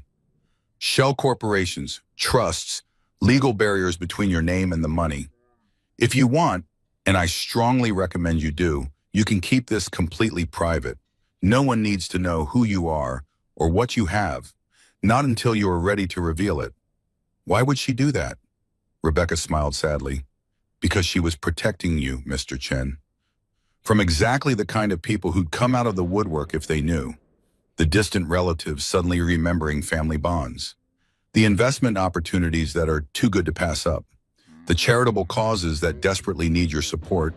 The romantic interests who find you fascinating for reasons they can't quite articulate. The romantic interests who'd throw you out with $700 and a smirk if they thought you were poor, but who'd cling like drowning swimmers if they knew the truth. So what do? You go to London, you learn about your inheritance, you make decisions about how you want to move forward, and in the meantime," she glanced toward the door, then back at me.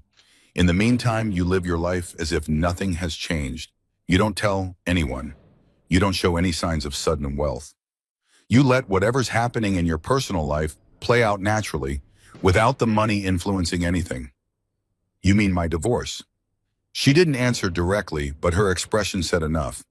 "I mean, whatever relationships you're in the middle of resolving. Let them resolve on their own terms, Mr. Chen. Let people show you who they really are without the variable of wealth confusing things. Let Elena show me who she really was. Except she already had, hadn't she? Last night in the penthouse with her casual cruelty and her talk of someone coming for brunch. This morning probably, rolling over in bed and feeling nothing but relief that I was gone. "Okay," I said. "Okay, I'll call London. I'll figure this out." "Good." Rebecca stood, then paused. "Mr. Chen, for what it's worth, your mother sounds like she was an extraordinary woman." She was. She'd been a nurse who worked herself to exhaustion while sitting on a fortune.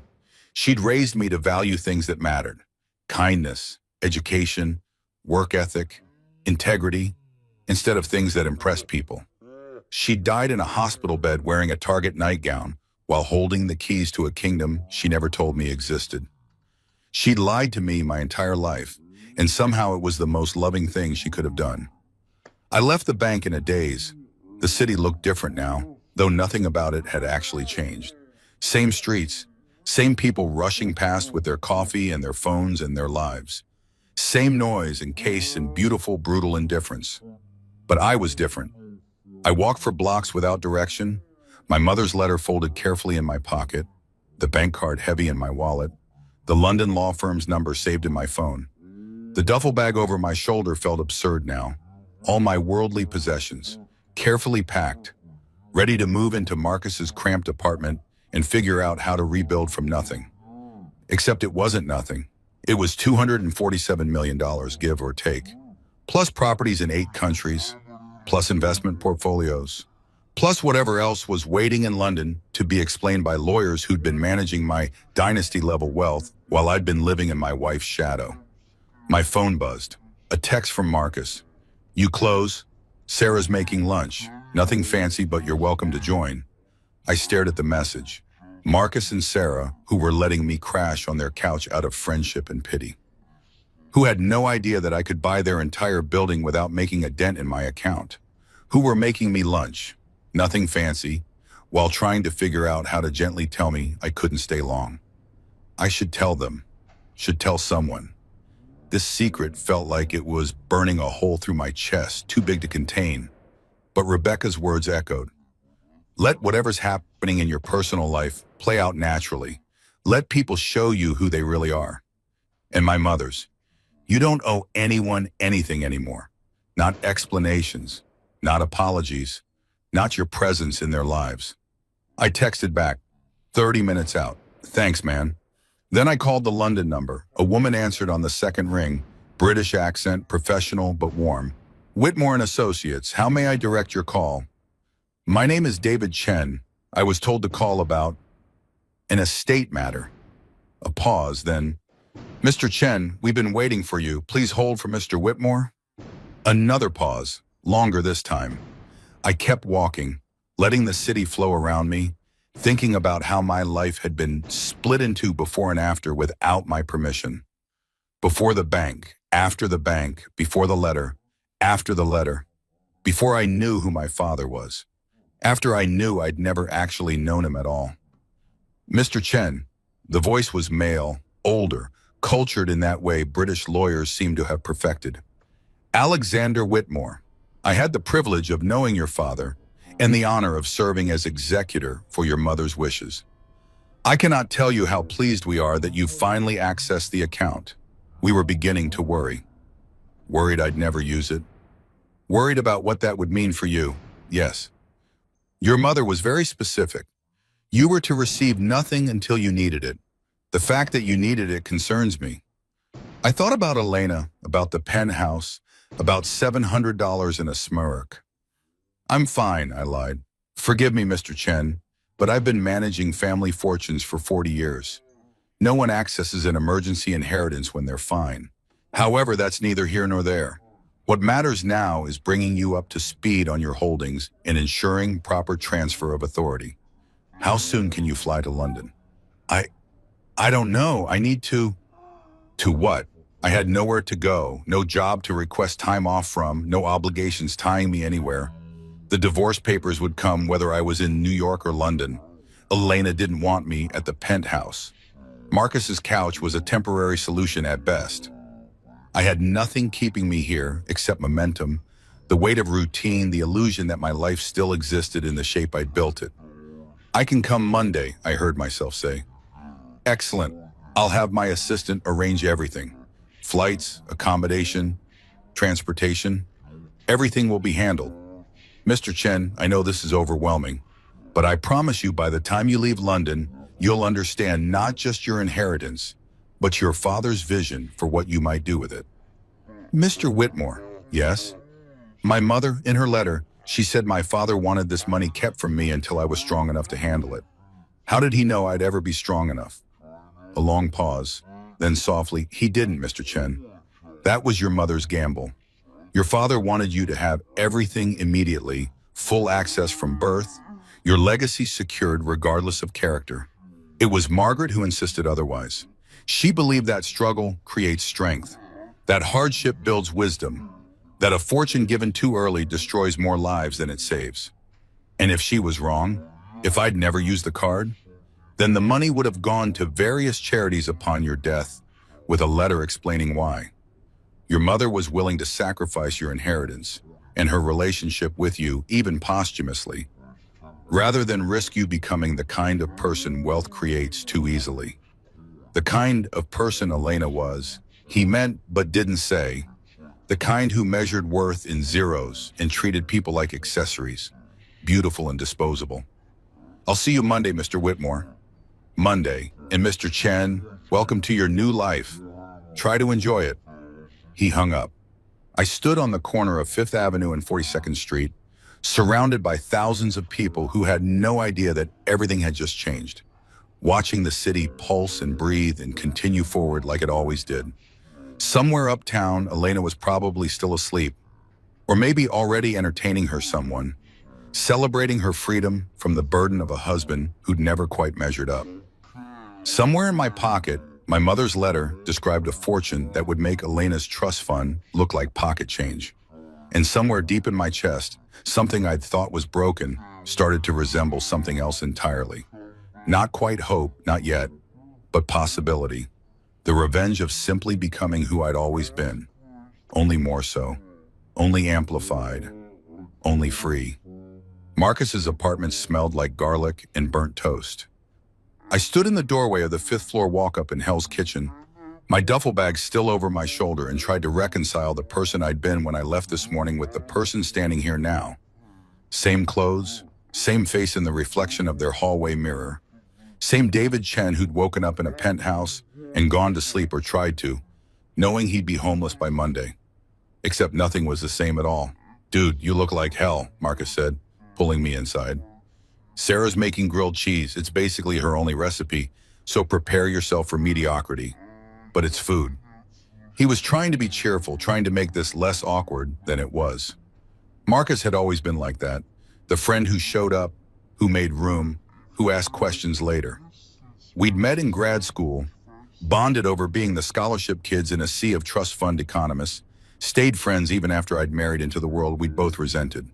He'd never liked Elena, had been too polite to say it directly, but I'd seen it in his face at the wedding, in the way he gradually stopped inviting us to things, in how our friendship had winnowed down to occasional texts and the kind of surface-level catch-ups that mean you're not really friends anymore, just people who used to be. And now I was here, on his couch, pretending to be the person he thought I was. Thanks for this, I said, dropping my bag by the door. I know it's not ideal. It's fine, really. Sarah's a little stressed about the space, but she'll get over it. You're my boy. We take care of each other. He punched my shoulder lightly. That male affection that doesn't know how to express itself properly. So, you want to talk about it? Not really. Elena finally pulled the trigger? Something like that. He nodded, not pushing. Marcus understood the value of silence, of letting things breathe instead of forcing them into the open before they were ready. Sarah emerged from the kitchen carrying a plate of sandwiches that were indeed slightly burnt. She was small and fierce, with the kind of energy that made their tiny apartment feel even smaller. I'd met her a handful of times, always at gatherings where Elena had dominated the conversation and Sarah had watched with barely concealed judgment. She'd never liked Elena either. I was starting to realize how many people hadn't. David, she said, not unkindly but not warmly either. Marcus said you needed a place to crash for a few days. Just a few days, I assured her. I'm figuring things out. Uh-huh. She set the plate down on their coffee table, which was also their dining table, which was also their workspace. Look, I'm going to be straight with you because that's who I am. You can stay here through the week. We've got Marcus's cousin coming Friday for a visit, so you'll need to be out by Thursday night. That gives you 5 days to find something more permanent. 5 days. In another timeline, the one from this morning, 5 days would have been a crisis. Nowhere near enough time to find an affordable apartment in New York, even a studio in the outer boroughs. Not with $700 and no job and a divorce in progress. In this timeline, I could buy this building before Thursday. Could buy the whole block. Could solve every one of their problems with a phone call.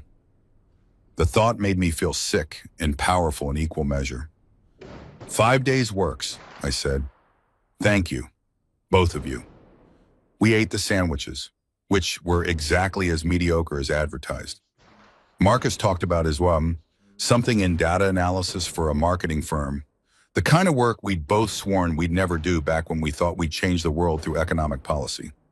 Sarah complained about her supervisor, about the tiny kitchen, about the landlord who kept promising to fix the water pressure and never did. Normal problems, small problems. The kind that consumed your entire world when you lived in 600 square feet and split rent 3 ways with your salary and your partner's salary, and the side hustle you pretended was a temporary thing but knew, deep down, was probably permanent. I listened and nodded and contributed nothing about my own situation. And the whole time I felt like a fraud, like I was playing a part in a show where everyone else thought it was real life. My phone buzzed. An email from Whitmore and Associates. Flight confirmation attached. British Airways first class, JFK to Heathrow, Monday 8 o'clock a.m. Car service will collect you at 5:30 a.m. from the address on file. Please confirm receipt. I stared at the screen. The address on file would be the penthouse, the one I'd been evicted from. I typed back quickly. Address has changed. We'll send updates shortly. Another buzz, almost immediate. Understood. Please provide current location at your earliest convenience. Accommodation in London has been arranged at the Connaught. Any preferences or requirements, please advise. The Connaught. I'd walked past it once, years ago, when Elena had dragged me to London for some charity thing her mother was involved in. We'd stayed at Claridge's, which had seemed impossibly luxurious at the time. The Connaught had been the place Elena had pointed to and said, that's where real wealth stays. Not people like us, people who've had it for centuries. People like my father, apparently. I set my phone down before Marcus could see the screen. You okay? He asked. You look weird. Just tired. Long day. Yeah, I bet. Divorce shit is exhausting. He leaned back, the couch groaning under his weight. So what's your plan? You still working at Elena's family firm? That's done, obviously. Right, fuck. So you need a job too. Yeah, it wasn't technically a lie. I did need a job, or at least the appearance of one. Needed something to tell people when they asked what I did. Needed a reason to be somewhere during the day. Needed the structure that kept people from asking too many questions. Unless I didn't. Unless I just disappeared into the money. Became one of those people whose occupation was managing their wealth, whose calendar was filled with investment meetings and portfolio reviews, and all the other euphemisms rich people use to avoid saying they didn't actually work. The thought made my skin crawl. I'd spent 7 years watching Elena and her circle do exactly that. Pretend their trust fund management was a career. Pretend their charity board positions were jobs. Pretend they'd earned anything they had. I wouldn't become that. Couldn't. My mother had raised me better, but I also couldn't stay here. Couldn't keep lying to Marcus and Sarah. Couldn't maintain the fiction that I was the person they thought I was. I'll figure it out, I said finally. I've got some leads. Another lie.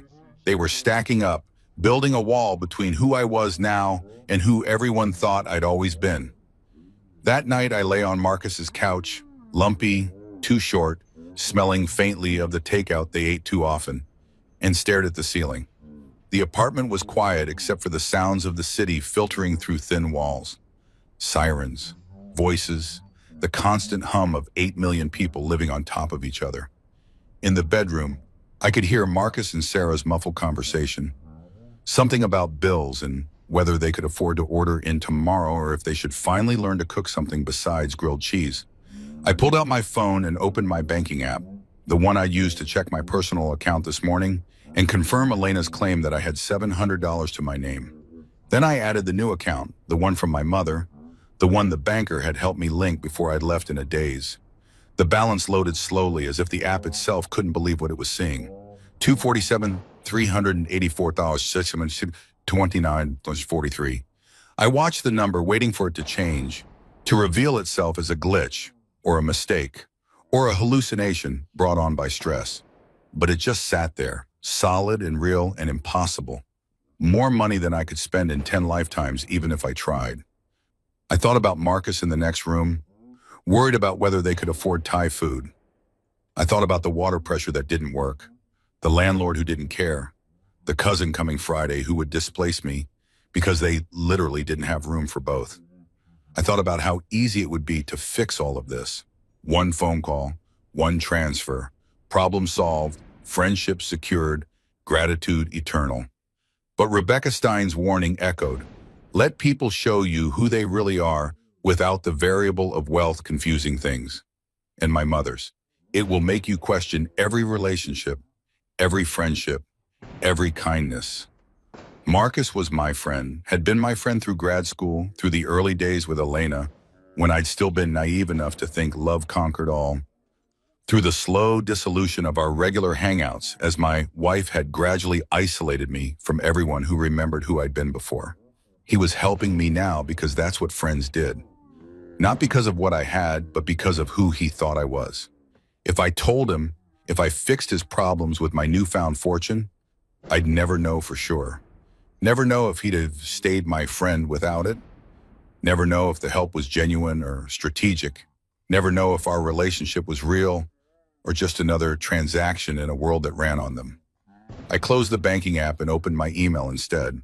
The message from Elena's lawyer had arrived while I'd been walking to Marcus's place.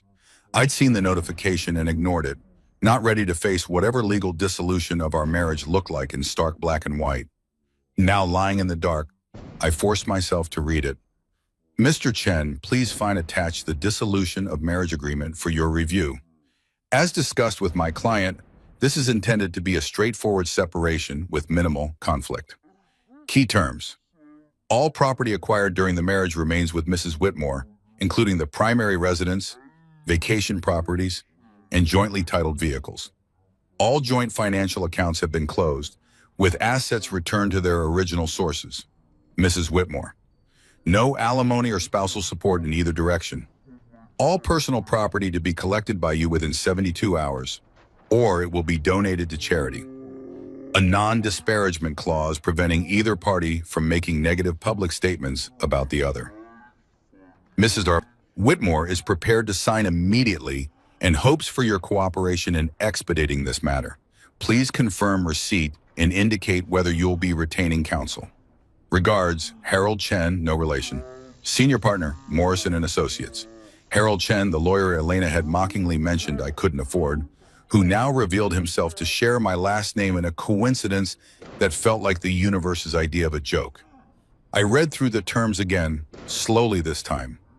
She was taking everything, every physical asset from 7 years of marriage. The apartment I'd lived in, the car I'd driven, the furniture I'd helped pick out, all of it legally hers because she'd paid for it, because I'd been too grateful to be loved by someone like her to insist on contributing, to maintain any independence. No alimony. That made sense. She didn't need my money, and I apparently had none to give. A clean break for her, a financial catastrophe for me bums. Or it would have been, this morning. Now it was just insulting, petty, the kind of power play people made when they thought they held all the cards and you held none. A non-disparagement clause. That was interesting. That meant she was worried about what I might say, what stories I might tell, what truths I might reveal about our marriage. It meant she understood, on some level, that she'd behaved badly enough that she needed legal protection from the consequences. I should sign it, should take the easy way out, let her have her clean break and her clear conscience and her certainty that she'd won. But something in me, something my mother had maybe known would be there when she designed this whole elaborate test, refused, not yet. Not until Elena had shown me fully who she was, until this played out to its natural conclusion, until I understood exactly what 7 years of my life had meant to the woman who'd promised to love me forever. I drafted a response. Mr. Chen, I've received the dissolution agreement and am reviewing the terms. I'll need a few days to consider my options. I'm currently in the process of relocating and securing counsel. Regarding the 72-hour personal property deadline, I'll arrange to collect my belongings this week. Please inform Mrs. Whitmore that I'll be in touch to schedule a time. I'll respond to the broader agreement by end of week. David Chen, professional, calm, giving nothing away. I hit send before I could second-guess myself. Sunday morning arrived with rain again, as if the weather had decided to match the general misery of my circumstances. Marcus and Sarah left early for some brunchy thing with friends, inviting me with the kind of forced enthusiasm that made it clear they hoped I'd decline. I did, claiming exhaustion, grateful for a few hours alone in the apartment. The moment the door closed behind them, I called London. Alexander Whitmore answered on the first ring. Mr. Chen, I hope you've had time to process yesterday's revelations. Process is a strong word. I'm still mostly in shock. Understandable. These matters take time. However, I do need to brief you on certain urgent issues before your arrival Monday. Do you have somewhere private to speak? I glanced around the empty apartment. Yes. Excellent. First, regarding your identity protection, your mother established several shell corporations and trusts to act as intermediaries between you and your assets. The primary entity is called Providence Holdings, registered in the Cayman Islands. All property, investments, and accounts are technically owned by Providence, which is in turn controlled by a trust of which you are the sole beneficiary. Which means David Chen, the individual, appears to own nothing. David Chen, the trust beneficiary, controls everything. It's a legal distinction that provides enormous privacy protection. No one can trace your wealth back to you unless you explicitly choose to reveal it. My mother really thought this through. Your mother was extraordinarily thorough, Mr. Chen. She spent the last 5 years of her life working with us to ensure every detail was perfect. She anticipated scenarios we thought were paranoid, vengeful spouses, predatory relatives, opportunistic acquaintances. She wanted you protected from all of it. Vengeful spouses, like she'd known. Like she'd seen Elena for what she was and had built a fortress around me just in case. What else do I need to know? Your property portfolio includes residences in London, New York, Paris, Tokyo, Sydney, Cape Town, Sao Paulo, and Dubai. Some are investment properties generating rental income. Others are personal residence, maintained but unoccupied, waiting for you. The New York property is a penthouse in Tribeca, significantly more valuable in private than anything in Midtown or the Upper East Side. A penthouse in Tribeca, probably 2 blocks from where I was sitting on a lumpy couch, pretending to be homeless. You mentioned urgent matters? Yes, several of your properties require immediate decisions about lease renewals or sale opportunities. There are also investment positions that need your authorization to proceed. Your father had started several ventures that were put on hold when he died, waiting for you to take over. And there's the matter of your position on various boards. Boards? Your father held seats on the boards of 6 major corporations. Upon his death, those positions were held in trust to be transferred to you when you claimed your inheritance. You're now legally entitled to those seats and the rather significant stipends that come with them. Several of the companies have been inquiring when you'll assume your responsibilities. Board positions at major corporations. Me, David Chen, who'd been working a mid-level position at his wife's family firm because he'd never quite managed to advance on his own merit. I don't know anything about running a corporation. You don't need to. Board members provide oversight and strategic guidance, not day-to-day management. And you have voting rights on major decisions. It's quite lucrative and requires relatively little time. A few meetings per quarter, some reading of reports. Many board members treat it as semi-retirement. How significant are the stipends? Averaging 2 to 3 million per year per board seat, plus stock options. I did the math, 12 to 18 million per year just for showing up to meetings. That was more than Elena's entire trust fund generated annually. Mr. Chen, are you still there? Yeah, sorry, this is just a lot. It is, which is why Monday's meetings are so critical. We need to walk you through everything systematically, establish your priorities, create a management structure. You'll need a personal attorney, a financial advisor, a tax specialist, possibly a public relations consultant, depending on how visible you want to be. I don't want to be visible at all. Understood. However, some visibility is inevitable once you take up your board positions. The business press will take note. Your father was relatively well known in certain circles. Not celebrity level, but respected. They'll be curious about his son finally emerging. His son, David Chen, heir to Richard Chen's fortune and legacy, a person who didn't exist until yesterday, who had no history in that world, no credentials, no network, a person Elena knew nothing about. Can I delay taking the board seats? A pause, one. You can, though I'd advise against it. The positions generate substantial income and provide legitimacy. They establish you as a serious person in the business world, not just a trust fund recipient. Your mother was quite insistent that you not become the latter. Right, because she'd spent my whole life teaching me that dignity came from work, from contribution, from building something rather than simply consuming. Even now, even from beyond the grave, she was guiding me away from becoming the thing I'd hated in Elena. Okay, I'll take the seats, but I need help. I can't just show up and pretend I know what I'm doing.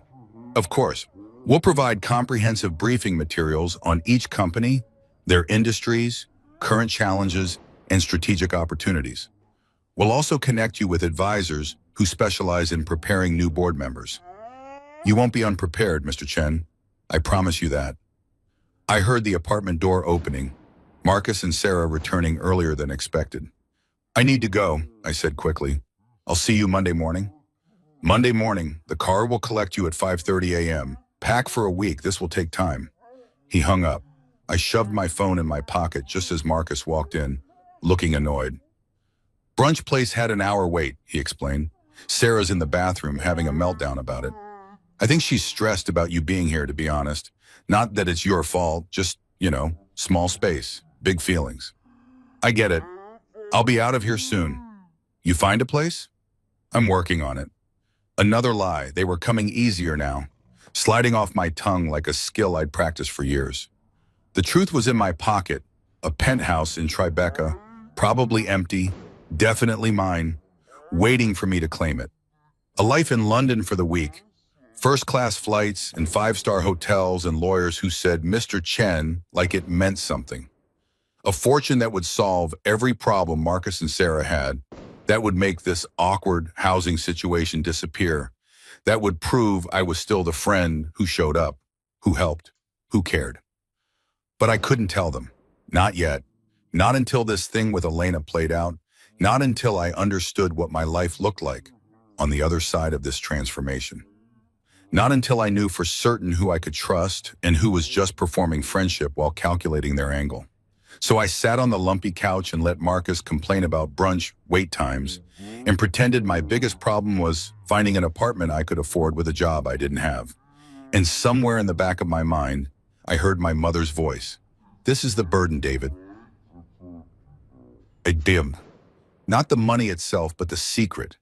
The knowing that you could fix everything but choosing not to, because fixing it would ruin the only thing you were trying to save. The truth about who people really are. She'd been right about so much. I was starting to suspect she'd been right about this too. Monday morning came too early and too loud.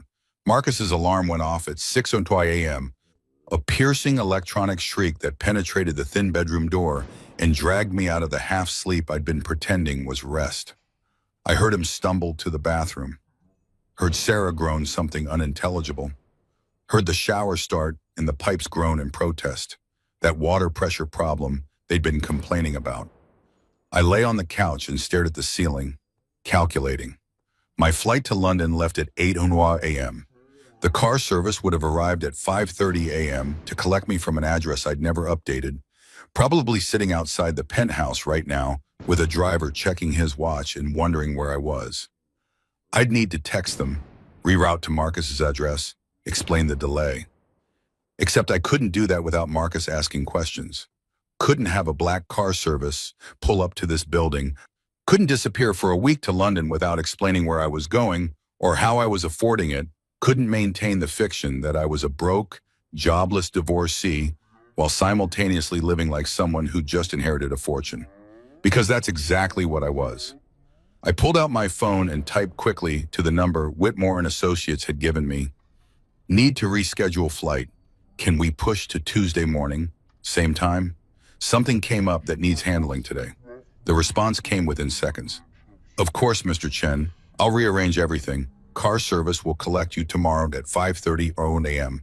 Please confirm address. I sent Marcus's address, then added, discreet vehicle please, residential area, understood. Crisis averted, temporarily. But that still left the larger problem.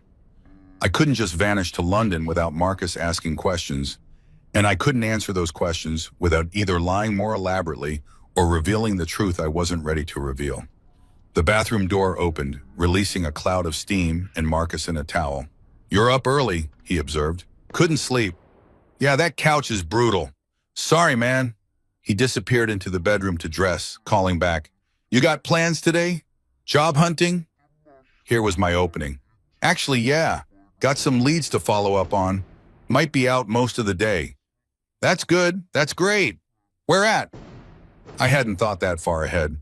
A consulting firm, downtown, friend of a friend thing, you know how it goes." "Right on. Hope it works out." He emerged dressed for his own job, looking tired in the way people do when they're juggling too much with too little. "Listen, Sarah and I were talking last night. We want to help more, but the space thing is real. Her cousin's definitely coming Friday, and after that, I know, I'll be out by Thursday, promise." He looked relieved, then guilty about being relieved. "It's not that we don't want to help. Marcus, I get it, really. You've already done more than I had any right to ask." He nodded, grabbed his bag, kissed Sarah goodbye. She was still in bed, pretending to sleep through this awkward conversation, and left. The moment the door closed, I texted the Whitmore and Associates number again. "Change of plans. Can someone meet me in New York today instead?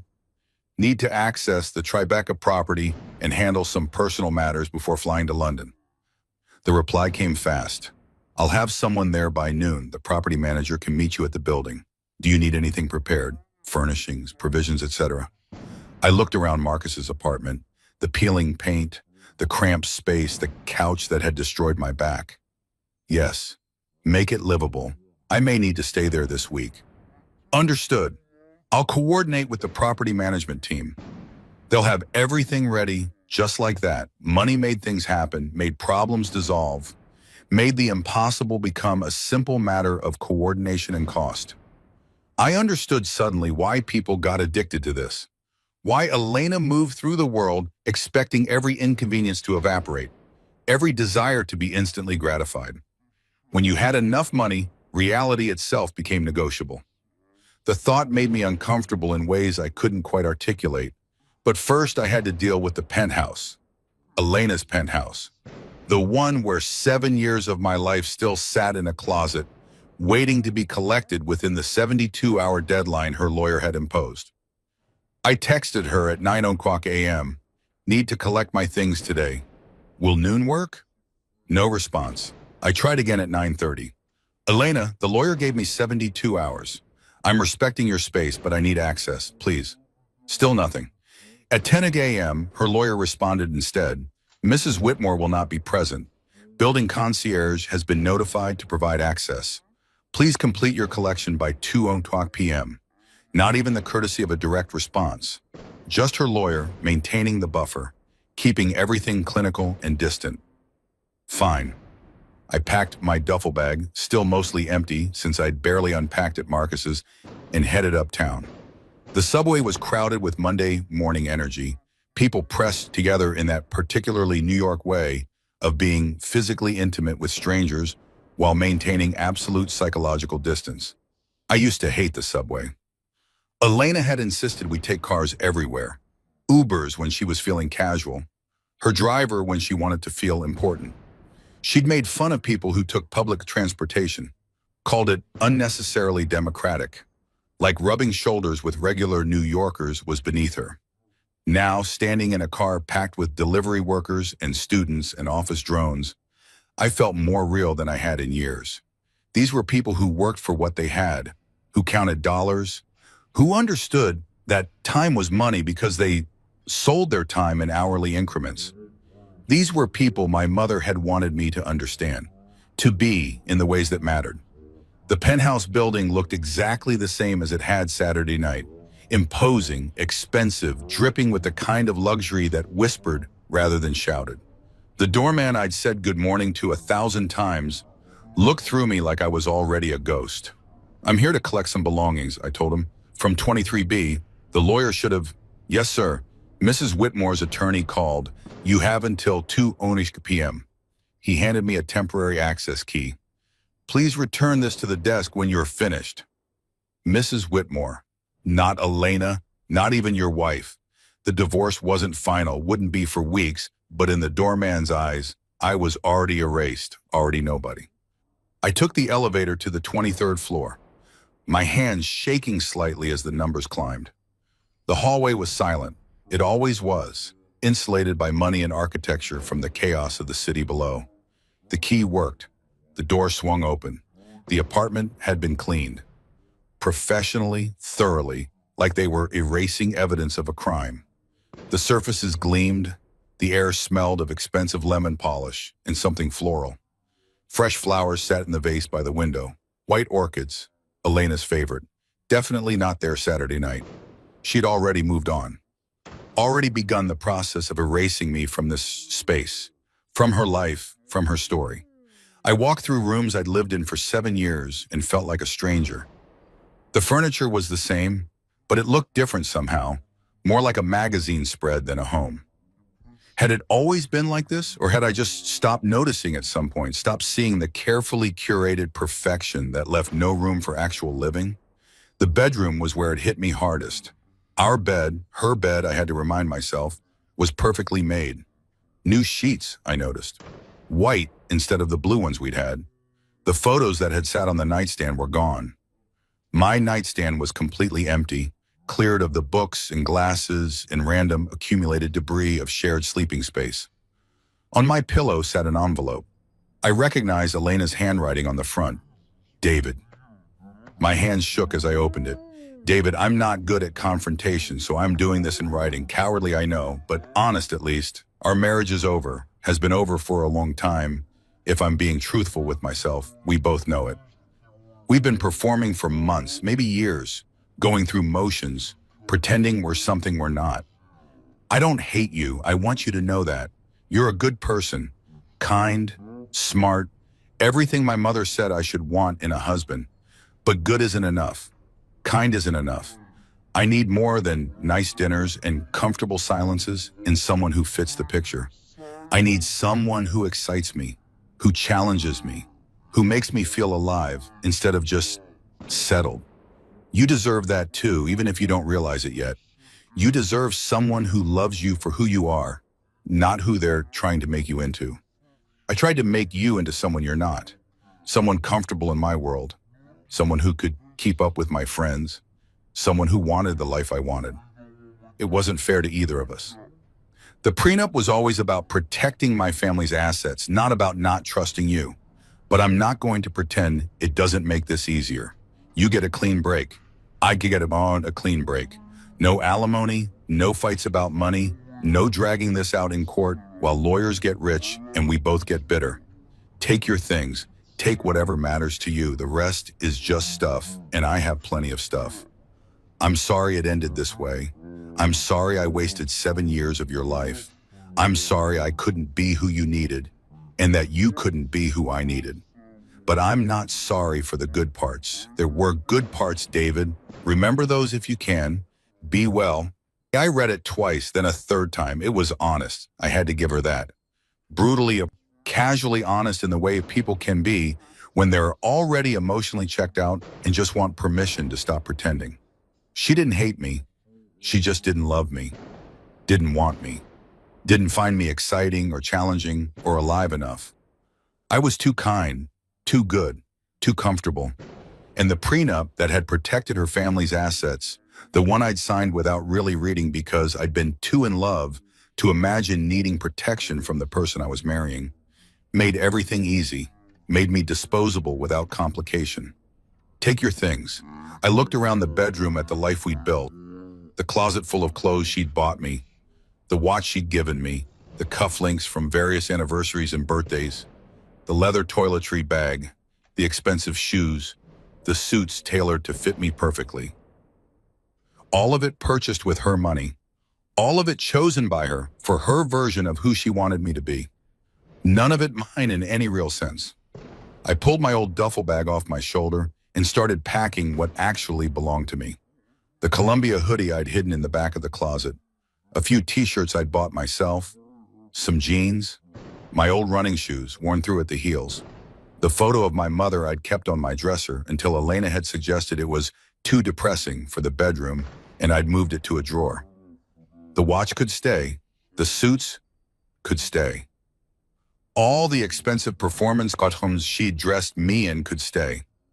I took my mother's photo, my old books, Piketty and Stiglitz and Sen, the economists who'd shaped my understanding of inequality before I'd married into the 1%.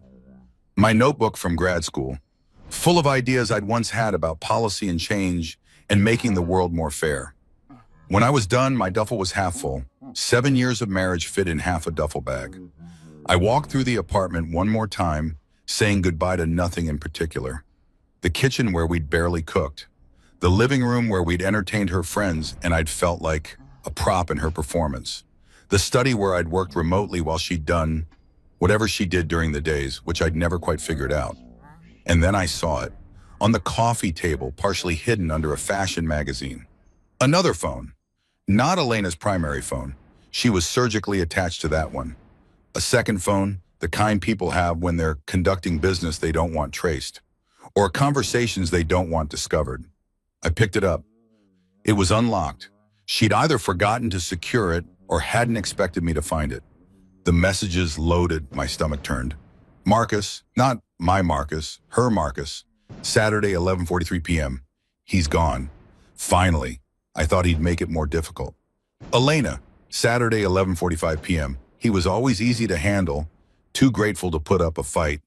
Marcus, Saturday, 11:47 p.m. When can I come over? Elena, Saturday, 11:48 p.m. Now, I sent the staff away. Bring champagne, we're celebrating. I scrolled up. Weeks of messages, months maybe, planning the divorce, strategizing how to minimize what I could take, laughing about how I'd been completely clueless, that she'd been seeing someone else. And then, from 3 months ago, Marcus, are you sure about the joint account thing? Seems harsh. Elena, he never contributed to it anyway. It's my money. He's just been living off me like a leech for 7 years. I'm taking back what's mine. Marcus, I guess, still feels cold. Elena, that's business, baby. Emotions are for people who can't afford lawyers. I took a photo of the screen, then another, and another. Every message that showed premeditation, showed the affair, showed exactly who Elena Whitmore really was when she thought no one was watching. The non-disparagement clause in the divorce agreement suddenly made a lot more sense. I put the phone back exactly where I'd found it, returned to the bedroom, grabbed my half-full duffel bag, and walked out. At the door, I paused, looked back at the penthouse one last time, the gleaming surfaces, the perfect furniture, the white orchids that had replaced me so seamlessly. Good riddance, I thought, and I meant it. The Tribeca property was everything the uptown penthouse wasn't. The building was understated, converted factory, red brick, the kind of place that whispered wealth instead of screaming it. The lobby was industrial chic, all exposed beams and polished concrete, with a single desk where a woman in her 40s sat reading a tablet. Mr. Chen, she said, standing as I approached. Not a question. She'd been expecting me. I'm Patricia Walsh, the building manager. Welcome home. Home. The word felt strange.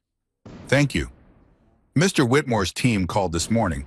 We've had the unit fully prepared, linens, provisions, everything you should need for an extended stay.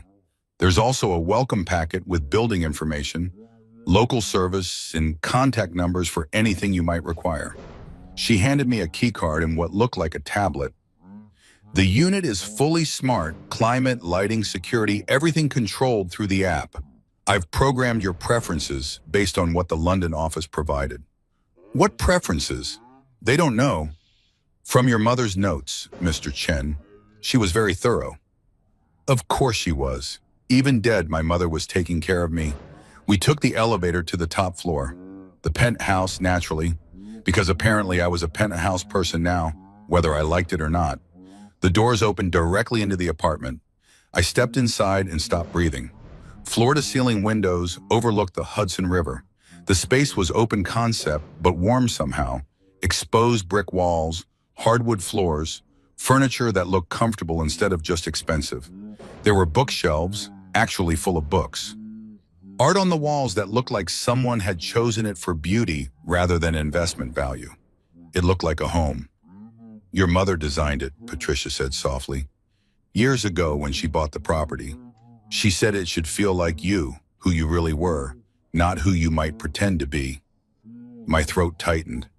She never lived here? No, she visited a few times during construction to oversee the details, but she never stayed. She said it wasn't for her. It was for you, for when you needed it. I walked through the space in a daze. The kitchen had a coffee maker, my preferred brand, the one Elena had made fun of as pedestrian. The bathroom had the same cheap shampoo I'd used in college, the kind I'd stopped buying when Elena had stocked our bathroom with $100 bottles of product I couldn't pronounce. In the bedroom, on the nightstand, sat a framed photo I'd never seen before. My mother and a man I didn't recognize, younger versions of themselves, laughing at something beyond the camera's view. They were standing in front of what looked like a Chinese restaurant, his arm around her shoulders, her hand on his chest. Richard Chen, my father, the man I'd never met, never known existed until 3 days ago. He looked happy. They both did.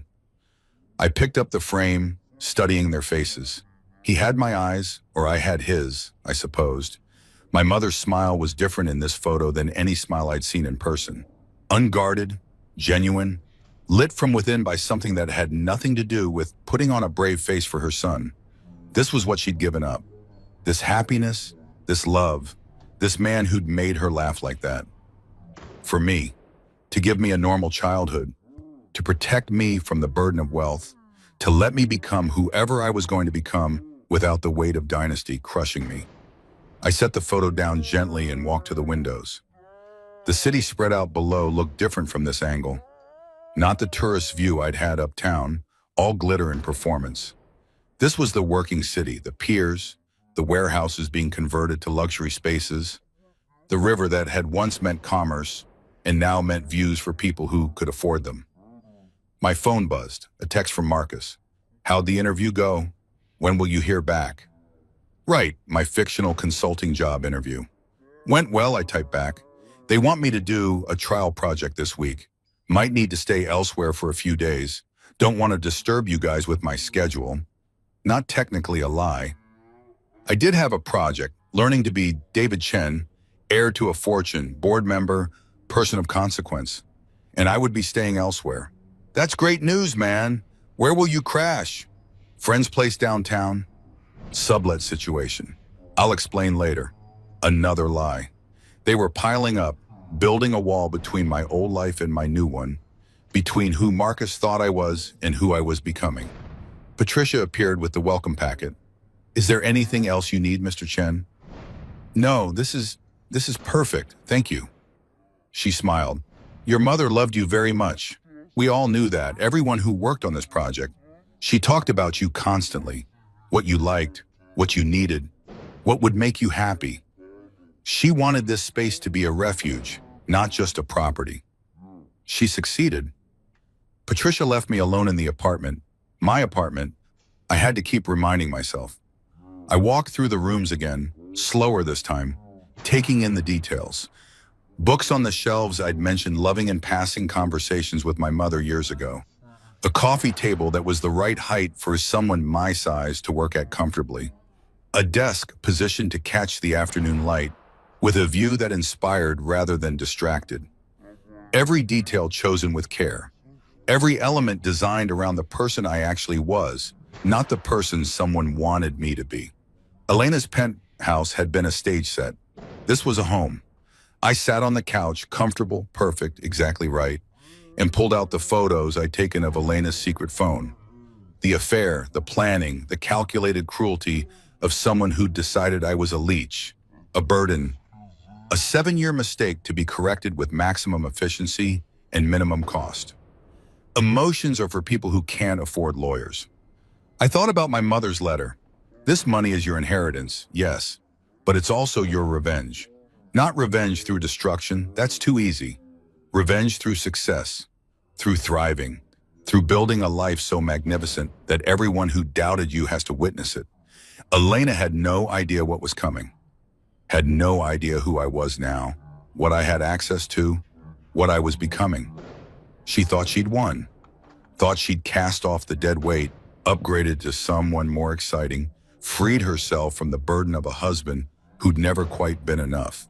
She thought I'd be scrambling for apartments I couldn't afford, jobs I was lucky to get, a life rebuilt from scraps. She had no idea I was sitting in a penthouse worth 10 times what hers was, with access to resources that made her family's wealth look like a rounding error, with lawyers in London waiting to brief me on my dynasty-level fortune. She'd played her hand completely. Now it was my turn to play mine. But not yet. Not until London. Not until I understood the full scope of what I had, what I could do, who I was becoming. Let her celebrate with Marcus. Let her think she'd gotten away clean. Let her sign the divorce papers and move on with her exciting new life. The truth would find her eventually. And when it did, I'd make sure every word of her non-disparagement clause was worth its weight in gold. Because I wouldn't need to say anything at all. The truth would speak for itself. Tuesday morning, 5:15 a.m. I stood at the floor-to-ceiling windows of the Tribeca penthouse, watching the city wake up in shades of gray and gold. Across the river, the lights of Jersey City flickered like distant stars. Below, early joggers traced paths along the waterfront, their breath visible in the October cold. I'd barely slept, had spent most of the night sitting on the couch my mother had chosen, reading through the documents Whitmore and Associates had sent. Property portfolios, investment summaries, corporate board information, legal structures so complex they required glossaries to understand. My phone showed 5:17 a.m. The car would arrive in 13 minutes. I'd packed differently this time. Not the old duffel bag, that felt wrong somehow, like clinging to a version of myself that no longer existed. Instead, I'd found luggage in the apartment's storage closet, expensive leather pieces monogrammed with my initials in subtle stitching. My mother had thought of everything, including the baggage I'd need when I finally stepped into the life she'd been preparing for me. The irony wasn't lost on me. My phone buzzed. A text from an unknown number. "Car is downstairs, Mr. Chen. Take your time."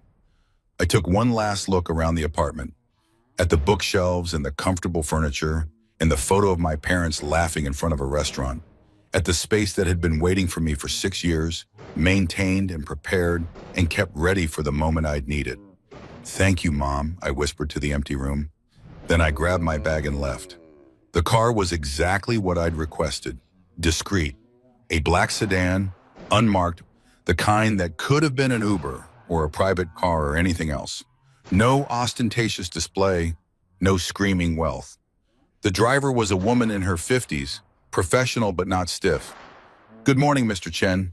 I'm Caroline. I'll be taking you to JFK." "Thank you, Caroline." She took my bag, loaded it efficiently, and within minutes we were moving through the empty streets of pre-dawn Manhattan. The city looked different at this hour.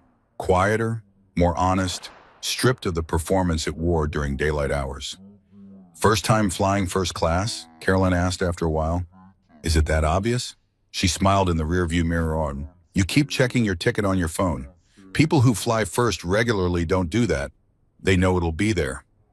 I laughed, embarrassed. "Yeah, first time. It's nice, you'll enjoy it. British Airways does it right. Lie flat seats, actual food, people who leave you alone if you want to be left alone." That last part sounds perfect.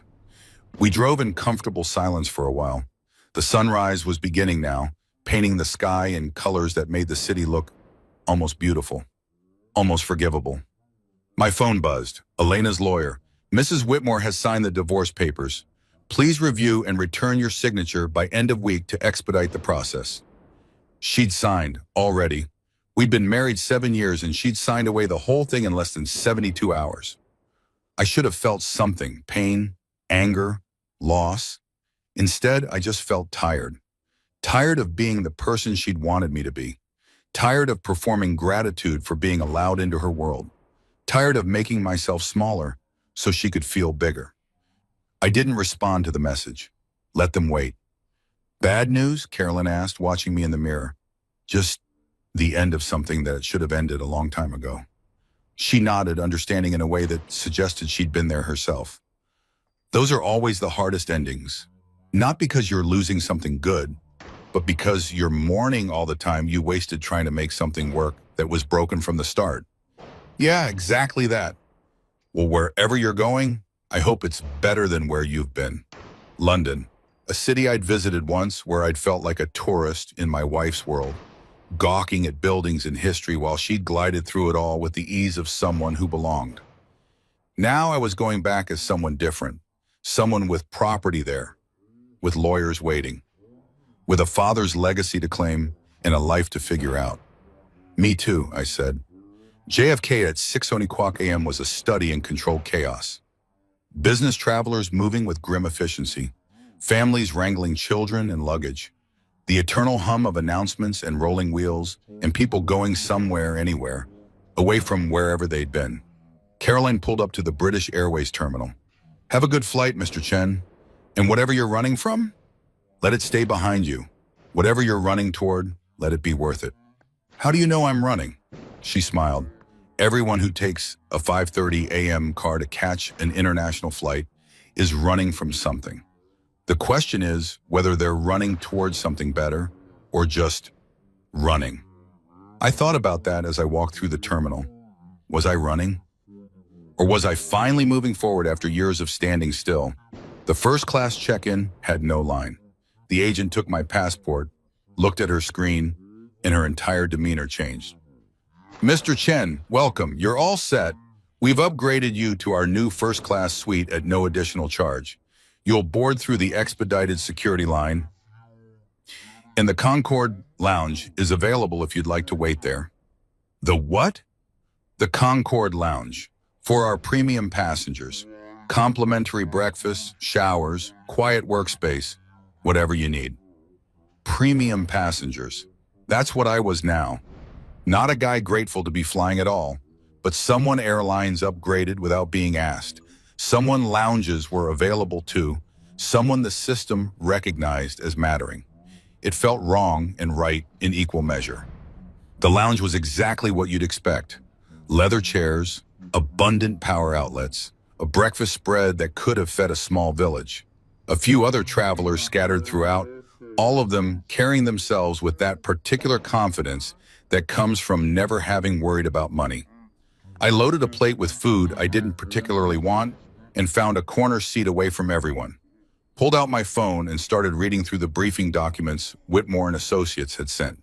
Chen Family Holdings, overview. Total estimated value, $2 billion USD as of current fiscal quarter. Primary components, liquid assets, euros, and securities, 247 mm. Real estate portfolio, 340 mm. Corporate holdings and investments, 520 mm. Art and collectibles, only 93 m. $1 billion. Not 247 million like the banker had said. That was just the liquid cash. The full portfolio was $1 billion. I read the number 3 times trying to make it feel real. Failing, the real estate section was particularly overwhelming. London, 5-bedroom penthouse, Mayfair. So I have value 45 some. New York, Tribeca penthouse, 4-bedroom, and value 38 arms. Paris, historic apartment, 6th arrondissement, value 22 mm. Tokyo, modern residence, Shibuya, Estern's value 118. Sydney, waterfront home, Point Piper, Estern's value 28 million. Cape Town, Villa Clifton, Estern's value 25. São Paulo, penthouse, Jardines, Estern value 8 million. Dubai, apartment, Burj Khalifa, Estern value 15 million. Additional investment properties generating rental income, 23 units across various markets. Total Estern value 154 million. I owned property on 4 continents. Had homes in cities I'd barely heard of, let alone visited. The apartment in Paris alone was worth more than most people would earn in multiple lifetimes. And I'd been living in Elena's penthouse, grateful for the privilege, never knowing I had my own property sitting empty, waiting for me. The corporate holdings were even more staggering. Board positions with voting rights and stipends. Tech venture capital partners, annual stipend 2.8. Global Logistics International, annual stipend, see 3.2. Chen Pacific Investment Group, annual stipend 2.1 Renewable Energy Holdings Limited, annual stipend 1.9 M. Healthcare Innovation Fund, annual stipend 2.4 M. Asian Markets Development Corp, annual stipend 3.1 M. $15 million per year just for attending board meetings. That was more than Elena's entire family generated from their supposedly impressive trust fund. I was richer than the woman who'd thrown me out for being poor. The absurdity of it would have been funny if it wasn't so devastating. First time seeing the big picture, I looked up. A man in his 60s had taken the seat across from me. Silver hair, expensive suit, the kind of face that had spent decades in boardrooms making decisions that affected thousands of lives. "I'm sorry," he gestured at my tablet. "The way you're staring at those documents, the particular expression of someone seeing their net worth laid out for the first time and trying to process what it means. I've seen that look before, usually on the faces of lottery winners or people who've just inherited something significant." I should have been annoyed at the intrusion. Instead, I was curious. "Which were you?" "Neither. I built mine the old-fashioned way. 60-hour weeks for 40 years, 3 failed marriages, and more stress ulcers than any human should survive." He extended a hand. "Jonathan Chen. No relation, I assume, though the name made me notice your documents." I shook his hand. "David Chen. And no, probably not related, though I'm learning my family history is more complicated than I thought." "Isn't everyone's?" He settled back in his chair. "Word of advice, if you want it, don't let the numbers define you. I see a lot of people, young people usually, who inherit or suddenly acquire significant wealth, and it destroys them. They stop being people and become portfolios. Stop having goals and start having acquisition strategies." "You think that's what happens?" "I think money is a tool or a trap depending on how you approach it. Used right, it gives you freedom. Freedom to pursue what matters, to help who you want to help, to build something meaningful. Used wrong, it becomes your identity, your only identity." I thought about Elena, about her friends, the ones who'd never worked a day in their lives but talked constantly about being busy with their foundation boards and charity galas. People who'd let their money become their entire personality. "How do you know the difference?" I asked. "Ask yourself what you'd do if you lost it all tomorrow. If the answer is panic or not know who I am anymore, you've let it become a trap. If the answer is figure it out and rebuild, you're using it as a tool." "And which are you?" He smiled. "I'd be fine. Annoyed, definitely, but fine. Because I know who I am independent of the bank balance. Took me 3 divorces and a heart attack to figure that out, but I got there eventually. 3 divorces sounds expensive. 3 divorces to women who loved my money more than they loved me was the expensive part. The divorces themselves were just a correction." He stood, grabbed his bag. "They're calling my flight, but David Chen, not related, remember. Wealth is an amplifier. It makes you more of what you already are. If you're generous, it lets you be more generous. If you're cruel, it lets you be more cruel. If you're lost, it makes you more lost. And if you're angry," he paused, studying me, "then it lets you be more angry. Which can be useful if the anger is directed at the right targets and channeled into the right actions. But anger that just burns without purpose, that'll consume you faster than any amount of money can sustain." He left. I sat there with my tablet, my billion-dollar portfolio, my board positions and properties and liquid assets, and thought about anger. I was angry. At Elena for 7 years of making me feel small. At myself for letting her, at the system that let people like her glide through life on inherited wealth, while people like my mother worked themselves to death. But Jonathan Chen, not related, was right. Anger without purpose was just corrosive. Anger channeled into something constructive, something meaningful, something that made the world better rather than just making you feel better. That was different. My mother had given me a fortune. What I did with it Whether I used it as a tool or let it become a trap was up to me. The flight was called. I boarded through a separate entrance, away from the crowds, into a cabin that bore no resemblance to any airplane I'd ever been on. The first-class suites were private pods with doors that closed, seats that transformed into fully flat beds, personal wardrobes for hanging clothes. The flight attendant, Emma, her name tag read, greeted me with a warmth that seemed genuine rather than performed. "Mr. Chen, welcome aboard. Can I get you started with a drink, champagne, perhaps? Or we have an excellent selection of wines." "Just water, thank you." "Of course. And for breakfast, we'll be serving shortly after takeoff. The menu is in your suite, but I'm happy to walk you through the options." She left me alone to settle in. The suite had more space than some New York studio apartments. A TV screen, a tablet loaded with entertainment, a amenity kit from some designer brand I didn't recognize, pajamas and slippers in case I wanted to change. This was how the other half lived. The half Elena had always belonged to and I'd been granted temporary access to through marriage. Except now I didn't need her permission, didn't need her family's acceptance, didn't need to perform gratitude for being allowed into spaces I could now access on my own merit, or at least on my own money, which apparently was the only merit that mattered at this altitude. The plane filled slowly. Through the gap in my suite door, I could see other first-class passengers boarding, businessmen in suits, a couple who looked like they'd never flown any other way, a woman with the kind of jewelry that suggested her net worth had its own zip code.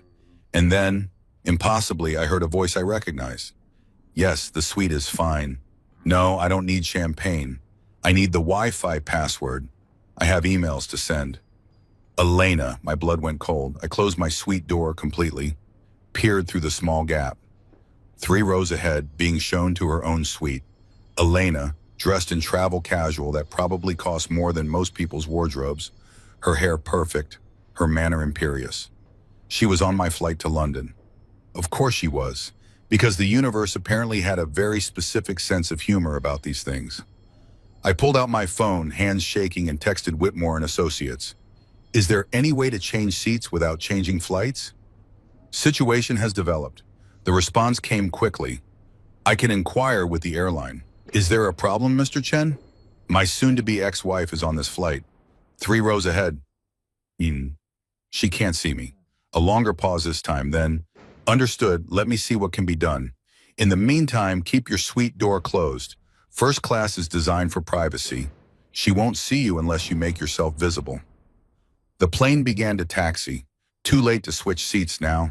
I was trapped in a metal tube at 35,000 feet with the woman who'd thrown me out 72 hours ago, who had no idea that the broke husband she'd discarded was sitting in a suite that cost more than the monthly rent on Marcus's apartment. Emma appeared at my door. "Mr. Chen, is everything all right? You look pale." "I'm fine, just not a great flyer." "Well, you're in the best place for it. Once we're airborne, I can bring you something to help you relax. And the suites are very quiet. You'll barely feel the flight." "Thank you." She left. The plane accelerated, lifted, climbed. Through my window, New York fell away. The city where I'd lost everything and discovered I'd never had anything to lose in the first place. 7.5 hours to London. 7.5 hours of hiding from the woman who thought she'd seen the last of me. 7.5 hours to figure out what I was going to do, with the truth burning a hole through my chest. I pulled out my tablet and opened the divorce papers Elena's lawyer had sent, read through them again, carefully this time, paying attention to the details I'd glossed over before. The prenup protected her family's assets. Fine. But the dissolution agreement went further. It explicitly stated that both parties entered the marriage with minimal personal assets and accumulated nothing of joint value during the union. That was her narrative. We'd both been essentially broke when we married, and she'd supported me throughout. Therefore, no alimony, no asset division, no complications. It was a lie, but a convenient one. A lie I'd been prepared to accept this morning, when I'd thought I had nothing to fight her with. But now I had documentation proving that wasn't true. Had proof that I'd entered the marriage with assets, held in trust, yes, but mine nonetheless. Had evidence that the narrative she was constructing was fundamentally false. I could fight this, could drag it out, could make her divorce expensive and complicated and very, very public. But my mother's words echoed, not revenge through destruction. That's too easy. Your revenge through success, fighting Elena in court would be destruction, would be satisfying in the short term and hollow in the long term, would make me look petty and vengeful and small. Letting her win, letting her think she'd gotten away with it, and then building a life so magnificent she'd have to witness it from the outside. That was success. That was revenge worth having. I pulled out my phone and opened a new email to her lawyer. Mr. Chen, I've reviewed the dissolution agreement. I'm prepared to sign as written, with one modification. The 72-hour deadline for property collection is extended to 30 days, as I'm currently traveling and cannot complete collection in the original time frame. All other terms are acceptable. I'll return signed documents upon my return to New York. Regards, David Chen, professional, calm, giving nothing away. I hit send. Then I opened the folder Whitmore and Associates had sent labeled Board Meeting Calendar and started reading. 6 board positions, 18 meetings per quarter. Each one an opportunity to learn, to contribute, to prove I was more than just an inheritance recipient. To become someone who deserved the fortune my father had left and my mother had protected. To become someone who didn't need Elena's validation or approval or presence in my life. Someone who could look back at 7 years of marriage and see it as a chapter that ended badly but taught necessary lessons. Someone who could sit 3 rows behind his soon-to-be ex-wife at 35,000 feet and feel nothing but pity for how small her world was about to become. The suite door opened slightly. Emma. Udayanen, Emma with a tray. I brought you the breakfast service. I noticed you seemed stressed earlier, so I included the smoked salmon, comfort food, at least for me. I smiled despite everything. Thank you, Emma. And Mr. Chen, whoever she is, whatever happened, you're going somewhere better. I can always tell. How? Body language. People flying towards something good sit differently than people flying away from something bad. You're doing both, which means you're in transition. And transitions are hard, but they're also where life gets interesting. She left me with breakfast and wisdom and the gentle hum of engines carrying me toward a life I hadn't known existed 72 hours ago. Somewhere ahead, Elena was probably checking email, planning her exciting new life with her exciting new man, celebrating her clean break from the burden of a husband who'd never been quite enough. She had no idea I was 3 rows behind her. She had no idea what was waiting for me in London. She had no idea that by the time this flight landed, I'd be a different person than the one she'd thrown away. I ate my breakfast, the smoked salmon really was comfort food, and watched the Atlantic scroll by below, dark and endless and full of possibility. Behind me, 7 years of being small. Ahead, whatever I chose to build with the tools my mother had left me. The choice finally was mine. Heathrow at 9 p.m. local time was a blur of fluorescent lights and crowds moving with the exhausted determination of people who'd been compressed into metal tubes for hours and just wanted to be anywhere else. I'd spent the entire flight in my suite with the door closed, pretending to sleep, actually reading through board meeting minutes and financial reports until my eyes burned. Emma had checked on me periodically, bringing meals I barely touched, asking if I needed anything with the kind of attentiveness that made me wonder if the airline had been told I was someone important, which apparently I was. 3 rows ahead, Elena had disembarked first. First-class passengers got priority everything. A fact I was learning in real time. I'd watched through the gap in my door as she'd swept past. Phone pressed to her ear, laughing at something someone said. Probably Marcus. Probably planning where they'd meet in London, what exciting things they'd do together now that she was free. I waited until she was completely gone before leaving my suite. Immigration was surprisingly quick. The officer glanced at my passport, asked the purpose of my visit. Business, I'd said, which was technically true, and waved me through without the usual interrogation about return flights and accommodation. Money, I was learning, made borders more permeable. Baggage claim was where it got interesting. I was standing at the carousel watching luggage circle like some kind of existential meditation on travel when I heard my name. Mr. Chen? I turned. A man in his 30s, impeccably dressed in a dark suit, holding a tablet with my name on it. Behind him, a woman about the same age with sharp eyes and a leather portfolio. Yes? James Crawford, the man said, extending his hand. From Whitmore and Associates.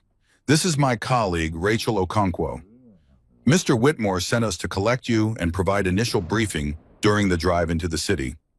Oh, I thought I'd just take a cab. Please, Rachel said, her accent British with Nigerian undertones. We have a car waiting, and there's quite a bit to cover before your meetings tomorrow. It's easier to start now, if you don't mind. Mind? I was still trying to process that they'd sent 2 lawyers to the airport to collect me like I was someone whose time was too valuable to waste on ground transportation logistics. Sure, okay. My bag appeared on the carousel, easy to spot among the standard black luggage, the monogrammed leather standing out like a beacon. James grabbed it before I could move. This way, please. They led me through the terminal, past the taxi queues and shuttle bus stops, to a private car park where a Mercedes waited, engine running, driver ready. This was how the other half traveled. Not waiting in lines, not figuring out ground transportation, not worrying about anything except showing up and being driven to wherever they needed to be. The car was warm, comfortable, equipped with bottled water and a small selection of snacks. James and Rachel sat across from me, tablets out, looking like they were about to conduct a mobile board meeting, which I suppose they were. So, Rachel began as the car pulled into London traffic. How much do you know about your father's business empire? Almost nothing. Until Saturday, I didn't know he existed. They exchanged a glance that suggested they'd expected this answer. Right, James said. Well, the short version is that Richard Chen was a financial genius who made his first fortune in technology investments in the late 1980s, then diversified into real estate, venture capital, and strategic acquisitions.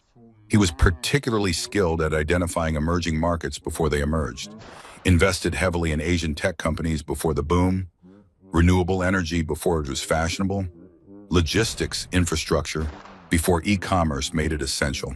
He was also intensely private, Rachel added. Most of his wealth was held through shell companies and trusts. His name didn't appear on rich lists or in business magazines. People in certain circles knew of him, respected him, but the general public had no idea he existed, like my mother had wanted for me. Your mother's instructions were very specific, James continued. You were to inherit everything, but only when you accessed the account she'd given you. Until then, the assets were to be managed conservatively, grown steadily, and kept completely separate from your life. Why? I mean, I understand she wanted me to have a normal childhood, but why keep it secret even after I was an adult? Rachel leaned forward. Because she wanted to make sure you developed your own identity first. Wanted you to build relationships based on who you are, not what you have. Wanted you to understand the value of work, of struggle, of building something from nothing. She wanted you to be strong enough to handle wealth without letting it define you, James said. And she was willing to gamble your entire inheritance on that belief. If you'd never used the card, never needed the money, it would have gone to charity. She was that committed to the idea that you shouldn't have access to wealth until you were ready for it. The car moved through London streets that looked vaguely familiar from my one previous visit. Except then, I'd been seeing the city through Elena's filter. The tourist spots she deemed worthy, the restaurants her mother recommended, the shopping districts where she could find things you can't get in New York. Now I was seeing it as someone who apparently owned property here, who had business here, who belonged in whatever complicated way inherited wealth conferred belonging. So what happens now, I asked. Rachel opened her portfolio. Tomorrow morning, 9 o'clock a.m., you'll meet with Mr. Whitmore and the senior partners. They'll walk you through the complete portfolio, every asset, every investment, every property. You'll sign documents transferring legal authority from the trust to you personally. You'll be briefed on your board positions and what they entail. And then you decide what kind of heir you want to be, James said. Some people who inherit wealth become caretakers. They maintain what they've been given but don't really engage with it. Others become stewards. They actively manage, grow, shape the portfolio. And some become visionaries. They take the foundation they have inherited and build something entirely new. Which was my father? Visionary, but tomorrow, Rachel said without hesitation. He didn't just maintain wealth, he created it, saw opportunities others missed, took calculated risks that paid off spectacularly. And my mother? They both smiled. Your mother was the moral compass, James said.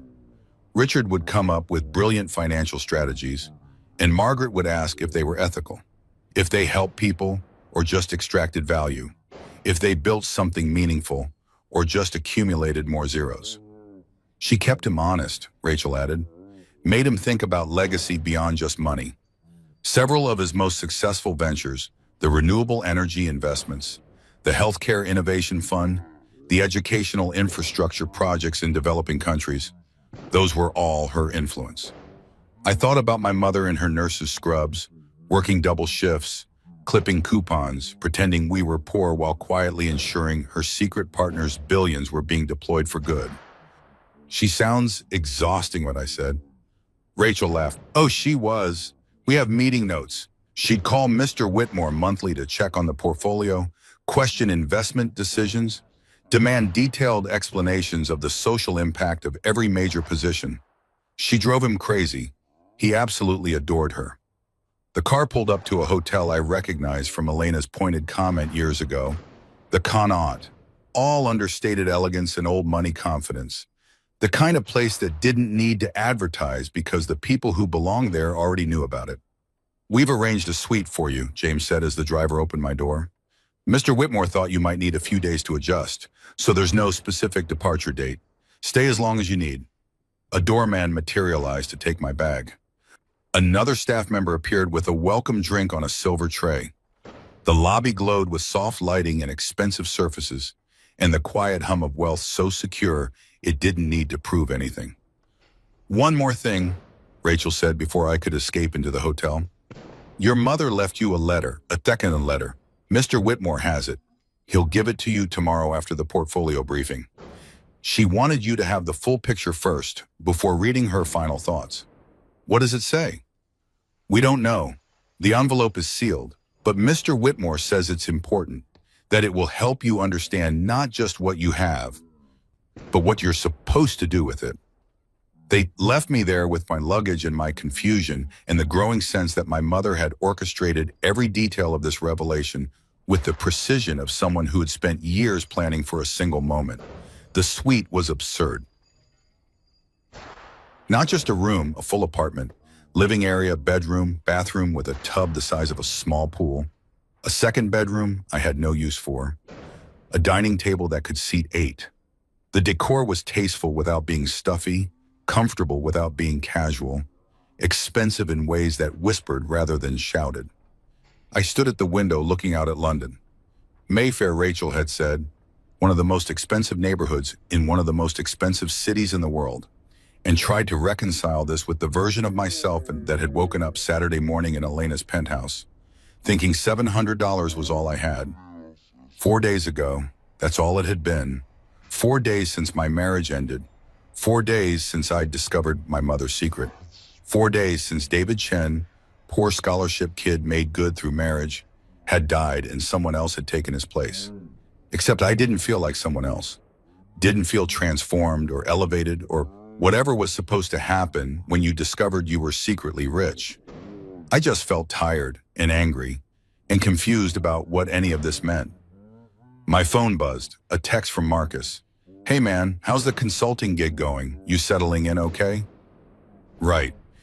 My fictional job interview, my fictional trial project, my fictional life that was easier to maintain than explaining the truth. It's good, I typed back. Lot to learn, might be here longer than I thought. That's great. They must really like you. Where are you staying? I looked around the suite, at the fresh flowers in crystal vases, at the minibar stocked with top-shelf everything, at the toiletries that probably cost more than Marcus spent on groceries in a week. Corporate housing, I lied. Nothing fancy, but it works. Another buzz, different number.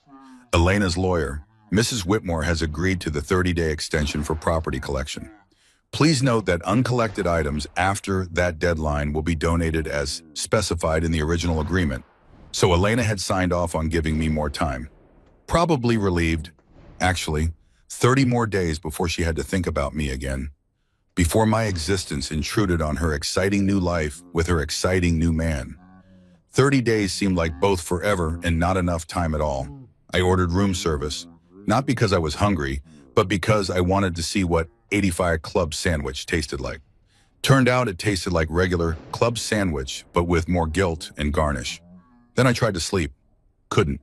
Instead, I lay in a bed that cost more per night than I used to make in a week, staring at the ceiling, thinking about my mother working double shifts while managing a billion-dollar portfolio. About my father, the man I'd never meet, who'd built an empire and given it all to a son he'd never know.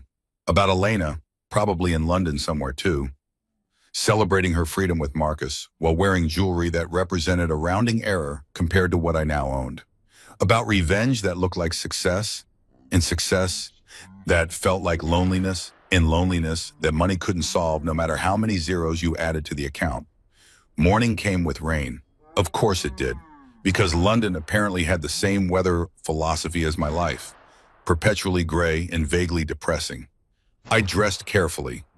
Not in the suits Elena had bought me.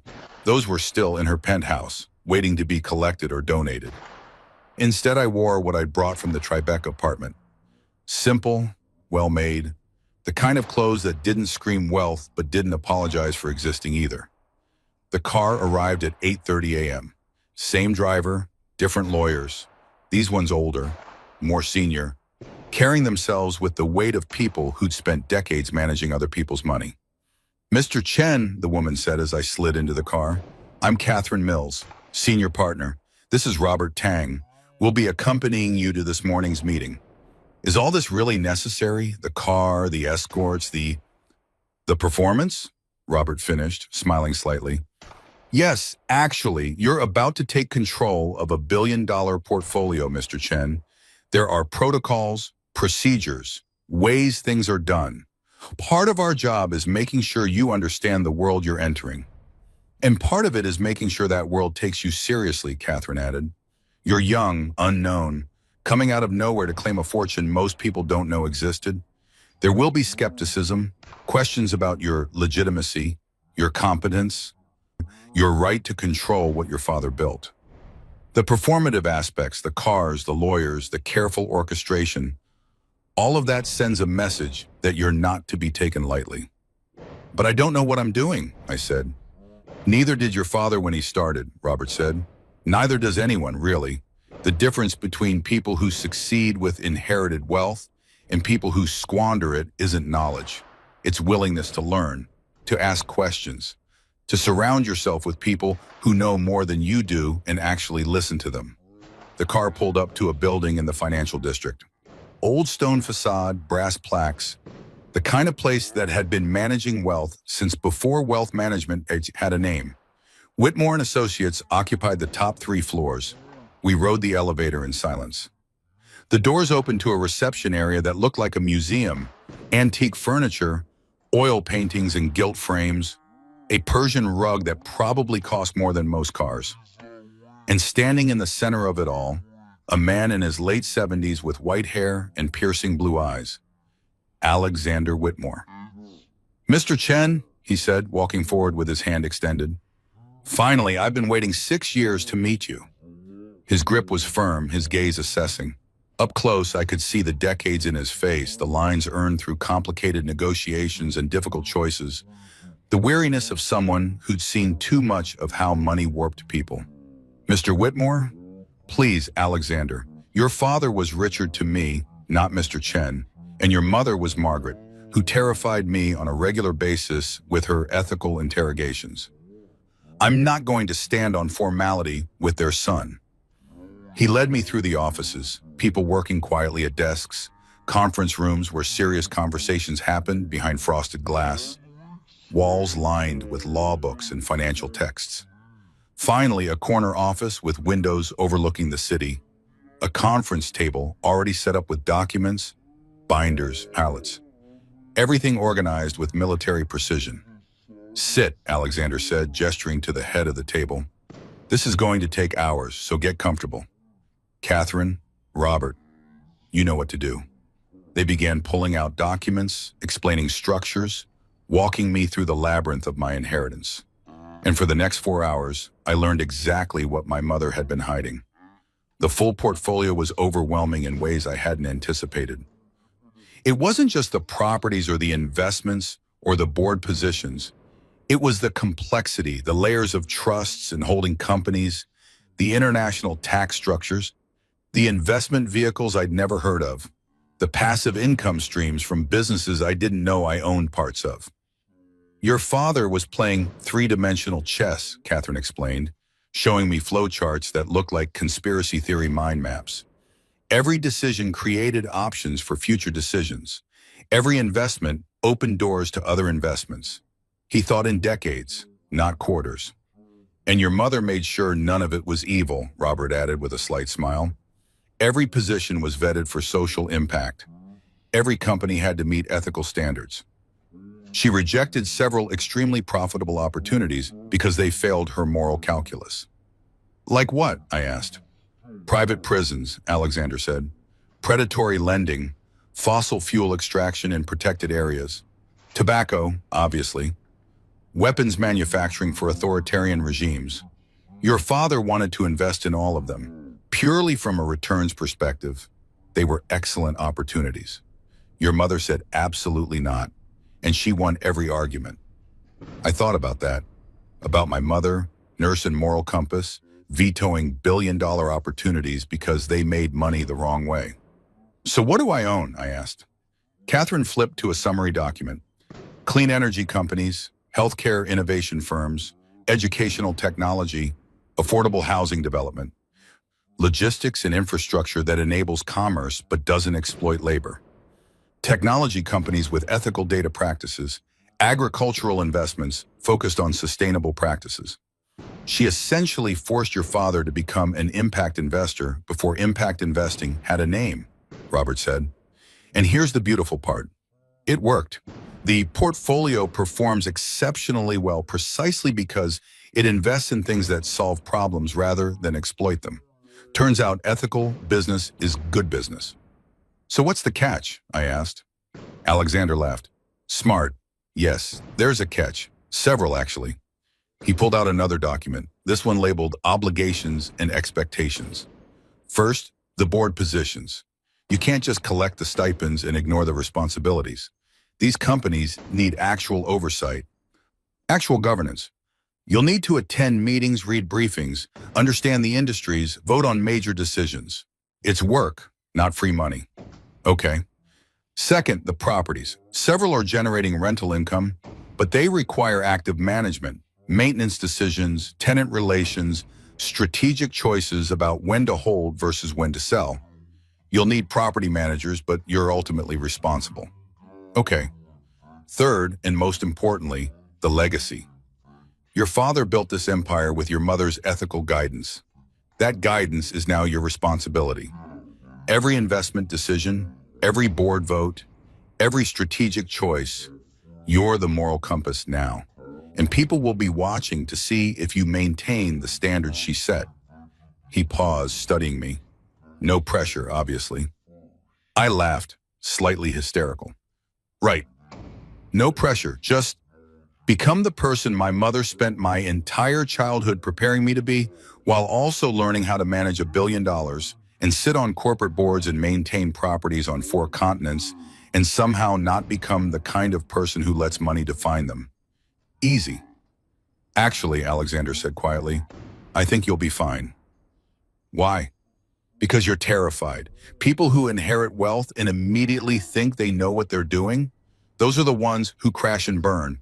People who inherit wealth and are appropriately terrified, those are the ones who ask questions, listen to advisors, make careful decisions. Fear is healthy. It keeps you humble. Catherine slid one more document across the table. There's also this. I looked down. It was a sealed envelope. My name written on the front in my mother's handwriting. Alexander stood. We'll give you some privacy. Take your time. When you're ready, we'll be outside. They filed out, closing the door behind them. I sat alone in that conference room, surrounded by documents explaining my billion-dollar inheritance, holding the last letter my mother would ever write me. Outside the windows, London continued its daily business. People rushing to meetings, making deals, building careers, living lives that intersected with money, but weren't defined by it. I took a breath and opened my mother's final message. My darling David, if you're reading this, you've made it to London.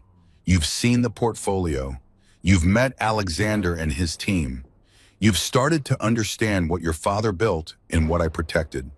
And you're probably terrified. Good. The handwriting was shakier than in the first letter. She must have written this even closer to the end, when the cancer had stolen more of her strength. I had to squint to read some words, had to guess at others where her hand had trembled too much to form letters properly. I need to tell you something I couldn't say in the first letter. Something about your father that changes everything. Richard didn't just give you money, David. He gave you a choice. When he knew he was dying, heart disease, same thing that killed his father, he rewrote his entire estate plan. His legitimate children, the ones from his marriage, they got the company, the public legacy, the Chen name in the business world, everything their mother expected them to inherit. But you got something different. You got freedom. His public fortune was tied to obligations, board seats he'd held for decades, family expectations, social responsibilities, the weight of being a Chen in the circles where that name mattered. His children inherited all of that. The privilege, yes, but also the prison. You inherited the private fortune, the one he built separately, carefully, with no strings attached. No family obligations, no expectations from ancestors or society or anyone except yourself. My hands were shaking now. Do you understand what that means? You don't have to be anyone. You don't have to maintain a dynasty or live up to a name or perform for people who knew your father. You get to decide completely, totally who you want to be. You can take the board seats or decline them, keep the properties or sell them. Stay in New York or move to Tokyo or disappear to a beach somewhere and never think about money again. You can be a philanthropist or an investor or a teacher or absolutely nothing at all. That's the gift, baby. Not the money, the choice. Your half-siblings will never have that. They'll spend their lives being Richard Chen's children, living up to his legacy, trapped by expectations and obligations in the weight of a name they didn't choose. You get to be David Chen, whoever that turns out to be. But here's what I need you to understand. With that freedom comes responsibility, not to your father's memory, or to his business empire, or to anyone else's expectations. Responsibility to yourself. You have resources now that most people can't imagine. Resources that can change lives, solve problems, build things that matter. What you do with them, how you use this freedom, that's the real inheritance. Will you use it to become someone I'd be proud of? Someone you'd be proud of? Or will you let it make you lazy, entitled, disconnected from the people and struggles that shaped you? I can't control that. Your father couldn't control it. That's why we built all these structures, all these delays, all these tests, not to control you, but to give you the best chance of controlling yourself. The money isn't a reward, David. It's a tool. What you build with it is up to you. But if you're reading this in Alexander's office, overwhelmed and scared and wondering how the hell you're supposed to do any of this, then I'll tell you what I would have told you if I were still there. Start small. Start with one thing that matters to you, one problem you want to solve, one person you want to help, one corner of the world you want to make slightly less terrible. And then do that, just that. Let everything else wait. You don't have to change the world tomorrow, baby. You just have to show up today and try to be decent with the resources you've been given. The rest will figure itself out. The letter continued, but my vision was blurring too much to read clearly. I blinked hard, trying to clear my eyes, trying to hold it together in this conference room where lawyers who'd known my mother were probably listening outside the door. I'm sorry I won't be there to see who you become. I'm sorry I had to lie to you for so long. I'm sorry for every hard moment, every struggle, every time you went without something because I was pretending we couldn't afford it when we absolutely could. But I'm not sorry for raising you the way I did. I'm not sorry for making you work for things, fight for things, understand that nothing worth having comes easy. Because now, when you have everything, you'll know what nothing feels like. And that knowledge, that memory of struggle, that's worth more than any amount of money I could have given you. You're going to be fine, David, better than fine. You're going to be exactly who you're supposed to be. I love you. I've always loved you. I'll love you forever. Now go build something beautiful with the mess I've left you, Mom. P.S. Alexander has something else for you, a key. Ask him about the safety deposit box in the vault downstairs. Your father wanted you to have what's inside, but he wanted you to decide when you were ready to see it. Don't rush. Some truths can wait until you're strong enough to carry them. I set the letter down carefully, like it might disintegrate if I handled it too roughly. Outside the windows, London continued. Rain had started again, painting the glass in rivulets that distorted the city into something abstract and unreal. I thought about my half-siblings, somewhere in the world carrying the burden of being Richard Chen's legitimate children, managing his company, living up to his public legacy, trapped by the weight of expectations I'd never have to bear. I thought about Elena, who'd thrown me out because I wasn't enough, wasn't exciting enough, wasn't wealthy enough, wasn't whatever enough, never knowing that I was inheriting freedom itself. And I thought about my mother working herself to death to give me the gift of choice. The door opened quietly. Alexander stepped in, saw my face, and stopped. She had that effect on people, he said gently. Even from beyond the grave, Margaret Chen could make you feel simultaneously loved and terrified. She mentioned a safety deposit box. He nodded. I have the key. When you're ready, we'll go down together. But David, there's no rush.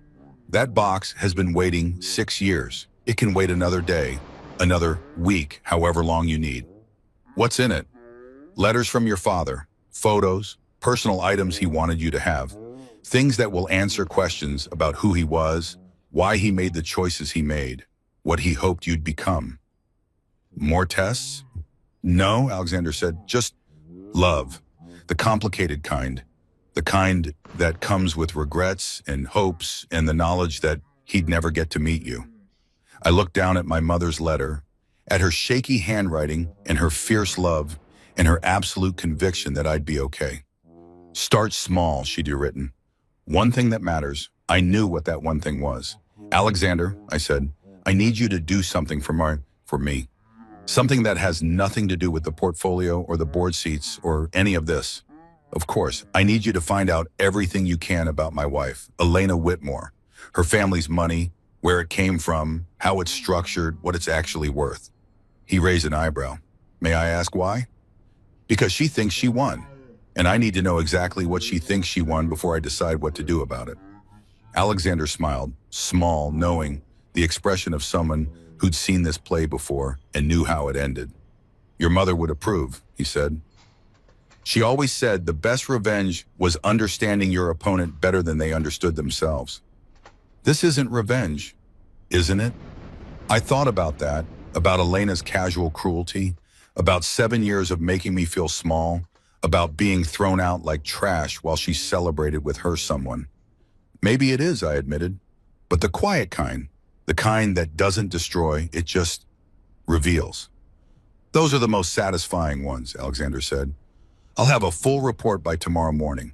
Everything, finances, properties, family history, business dealings, scandals, secrets. If it exists, we'll find it. Thank you. He moved toward the door, then paused. David, your mother spent 6 years preparing for this moment, planning every detail, anticipating every contingency, making sure you'd be protected and prepared. But there's one thing she couldn't plan for. What's that? What kind of man you'd choose to be with all this power? That's on you now. Choose well. He left me alone with my mother's letter and the weight of $1 billion and the question that would define everything that came next. Who was I going to be? The hotel suite felt different when I returned that evening. Not physically, it was still absurdly luxurious, still decorated with the kind of tasteful excess that whispered old money. But something in me had shifted during those hours in Alexander's office, reading my mother's final words, understanding for the first time what she'd actually given me. Not just money, freedom. I stood at the window watching London's lights flicker on as dusk settled over the city. Somewhere out there, Elena was probably having dinner with Marcus, laughing about how smoothly the divorce was proceeding, how grateful she was to be free of the husband who'd never quite measured up. She had no idea I was here, had no idea I'd been 3 rows behind her on the flight, had no idea that the broke, desperate man she'd discarded was standing in a suite that cost more per night than she'd given me to rebuild my entire life. My phone buzzed, a message from Alexander. Preliminary report attached, full analysis by morning, but these are the highlights. Call me if you have questions. I opened the attachment. Whitmore Family Financial Overview. Preliminary. Elena Margaret Whitmore, age 34. Primary residence, Manhattan, NY. Penthouse, Upper East Side. Estimated personal net worth, 8.12, which is $8 million. That was what Elena had, what her whole family had given her. The trust fund she'd lived off, the wealth that had made her feel entitled to judge everyone else's financial worth. $8 million. I owned property worth more than that, individual properties. The Paris apartment alone was worth almost 3 times her entire net worth. I kept reading. Source of wealth. Family trust fund established by grandfather, Harrison Whitmore, 8.2 M sum. No significant personal income or business ventures. Trust generates approximately $320K annually in distributions. Primary residence purchased by family trust, held in her name, family wealth, combined. Father Robert Whitmore, 42 M, real estate holdings, primarily commercial. Mother Catherine Whitmore, 18 M, inheritance from her family. Total family net worth, 68 M, $68 million. That was the entire Whitmore family fortune. The wealth that had made them feel superior, that had bought them into the right clubs and the right circles and the right zip codes. I had more than 10 times that. Just me. Not my family, not a dynasty built over generations. Just what my father had left and my mother had protected. The report continued. Notable financial context. Family wealth has been relatively stagnant for 15 years. Several failed business ventures by Robert Whitmore resulted in significant losses. 2008-2012. Family social standing exceeds their actual financial position. Significant annual expenses, maintaining lifestyle, estimated $450K plus. Strained trust distributions. Elena's personal spending frequently exceeds her trust distributions, requiring family support. So the Whitmores were struggling. Not poor, they'd never be poor, but stretched. Living a lifestyle their money could barely support, maintaining appearances that cost more than they could actually afford, propped up by a trust fund that wasn't growing fast enough to keep pace with their spending. And Elena had married me thinking what? That I was dead weight? That I was costing her money she couldn't spare? That she needed to trade up to someone who could contribute financially instead of just existing on her generosity? The irony was almost painful. My phone rang. Alexander. Did you read it? He asked without preamble. I did. And I'm trying to figure out if I should laugh or feel sorry for her. Feel sorry for her, Alexander said. People who confuse social status with actual wealth often do. The Whitmores have been dining out on their name for a generation, but the money's thin. Elena probably genuinely believes she was supporting you, because in her world, $320K a year feels like real money. It is real money. To normal people, yes. To someone managing $1 billion portfolio, it's a rounding error. David, do you understand what I'm telling you? Elena Whitmore threw you out because she thought you were poor, because she believed she was rich and you were dragging her down. She has no idea, no possible way of knowing that you're worth more than her entire family combined. I sat down heavily on the couch. So what do I do with this information? That's entirely up to you. You could reveal it, show her exactly who she discarded. You could use it as leverage in the divorce, though I suspect you don't need to. Or you could do nothing. Let her think she won. Let her move on with her life, never knowing the truth. What would my mother want me to do? A long pause. Your mother would want you to be happy. Everything else is secondary. That's not an answer. Yes, it is. It's the only answer that matters. David, you're standing at a crossroads. One path is revenge. Public, satisfying, and the kind of thing that would make Elena understand exactly what she lost. The other path is moving forward, building the life you want without looking back at the people who didn't deserve to be part of it. And if I want both, he laughed, then you're definitely your mother's son. She'd want both too. The question is, can you have revenge without it consuming you? Can you let Elena see the truth without letting that truth define your next chapter? I thought about my mother's letter. Start small. One thing that matters, making Elena suffer didn't matter.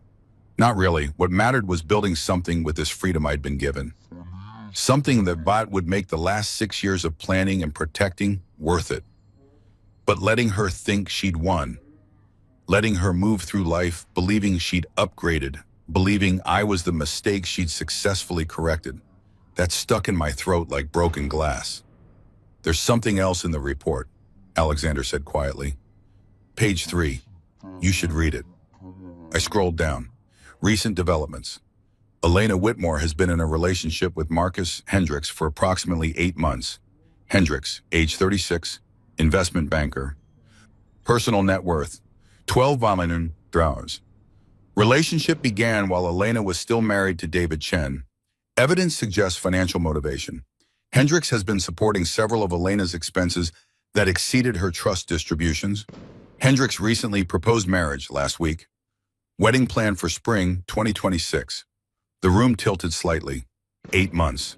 She'd been cheating for 8 months, had probably started planning the divorce the moment she'd secured Marcus as her replacement. Someone with more money, better prospects, willing to subsidize the lifestyle her trust fund couldn't quite support. I hadn't been dumped because I wasn't exciting enough. I'd been dumped because someone richer had come along. David? Alexander's voice came through the phone. Are you still there? She's engaged, I said flatly. To the man she was cheating with, the man who's worth slightly more than her, just enough to solve her financial problems. Yes. So this was never about love or excitement or any of the reasons she gave me. It was just an upgrade, a financial transaction. It appears so. I thought about the letter she'd left on the pillow, about how she'd needed someone who excited her, who challenged her, who made her feel alive, about how I'd been too comfortable, too safe, too settled.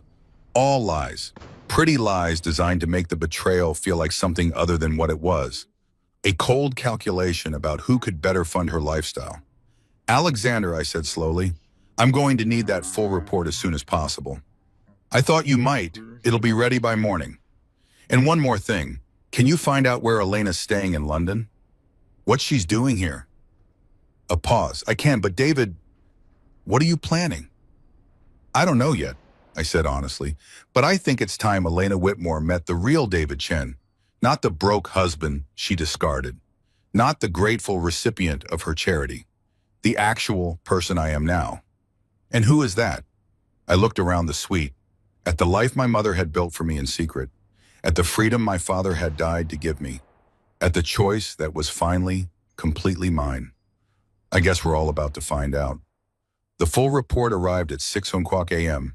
I'd been awake since 4, unable to sleep, my mind churning through possibilities and scenarios and the strange arithmetic of revenge. How much was enough? How far was too far? Where was the line between justice and cruelty, between revealing the truth and weaponizing it? My phone lit up with Alexander's message. Full analysis attached. Also, Elena is staying at Claridge's, room 507. She has dinner reservations tonight at the Ledbury, 8:00 p.m. Table for 2. Thought you might want to know. I opened the report. It was thorough, devastating really, in its clinical dissection of Elena's life and choices. Whitmore Family Financial Analysis. Complete. The first section covered what I already knew. The trust fund, the stagnant wealth, the lifestyle that exceeded their means. But then it got interesting. Marcus Hendricks, detailed profile, background, investment banker at Rothschild & Co. Annual salary, $850K base plus bonus, average 1.2 M total. Personal net worth, 12 primarily stock portfolio and real estate. Recently purchased engagement ring, 180K, financed, not paid outright. So Marcus wasn't as wealthy as he appeared either. Was carrying debt to maintain appearances, just like the Whitmores. The engagement ring alone, financed instead of purchased, told me everything I needed to know about his actual liquidity. Relationship timeline, January 2025. First documented contact at charity gala. February 2020, regular dinner meetings. Elena's credit cards show 15 plus expensive restaurant charges. March 2020, first evidence of affair, hotel room charged to Elena's card. Full October 2020, escalating relationship while Elena remained married. October 15th, 2025, Marcus proposed. October 19th, 2025, Elena initiated divorce proceedings. She'd waited, had secured the proposal first, made sure Marcus was committed, then pulled the trigger on ending our marriage. Clinical, calculated. The kind of strategic thinking people applied to hostile takeovers, not relationships. Financial arrangements. Marcus has been supplementing Elena's expenses since April 2025. Estimated $8,000 a month in additional support, dinners, travel, shopping. Elena's trust distributions insufficient to maintain her lifestyle without supplementation. Marcus appears to believe Elena's family is wealthier than they actually are. That last line made me pause. Marcus thought he was marrying serious money, thought the Whitmore name came with Whitmore wealth, probably assumed Elena's trust fund was just the visible portion of a much larger fortune. He had no idea she was essentially broke by the standards of the world they moved in. No idea that $320K a year sounded impressive until you tried to maintain a Manhattan penthouse and a luxury lifestyle on it. They were both lying to each other about money. How perfectly appropriate. Current London trip. Purpose, pre-wedding planning, meeting with the luxury vendors. Marcus joined Elena in London on Sunday. Separate flight, separate hotel. They're maintaining separate accommodations for propriety. Elena's word to hotel staff. Wedding venue scouting scheduled for Tuesday, Thursday. So they were here planning a wedding while my divorce papers were still warm. While I was supposed to be scrambling to find a place to live, a job to survive, a life to rebuild from the ashes she'd left me with. The fury that swept through me was clean and cold. I called Alexander. "You've read it," he said, not a question. "I need you to do something for me. Something that might seem petty."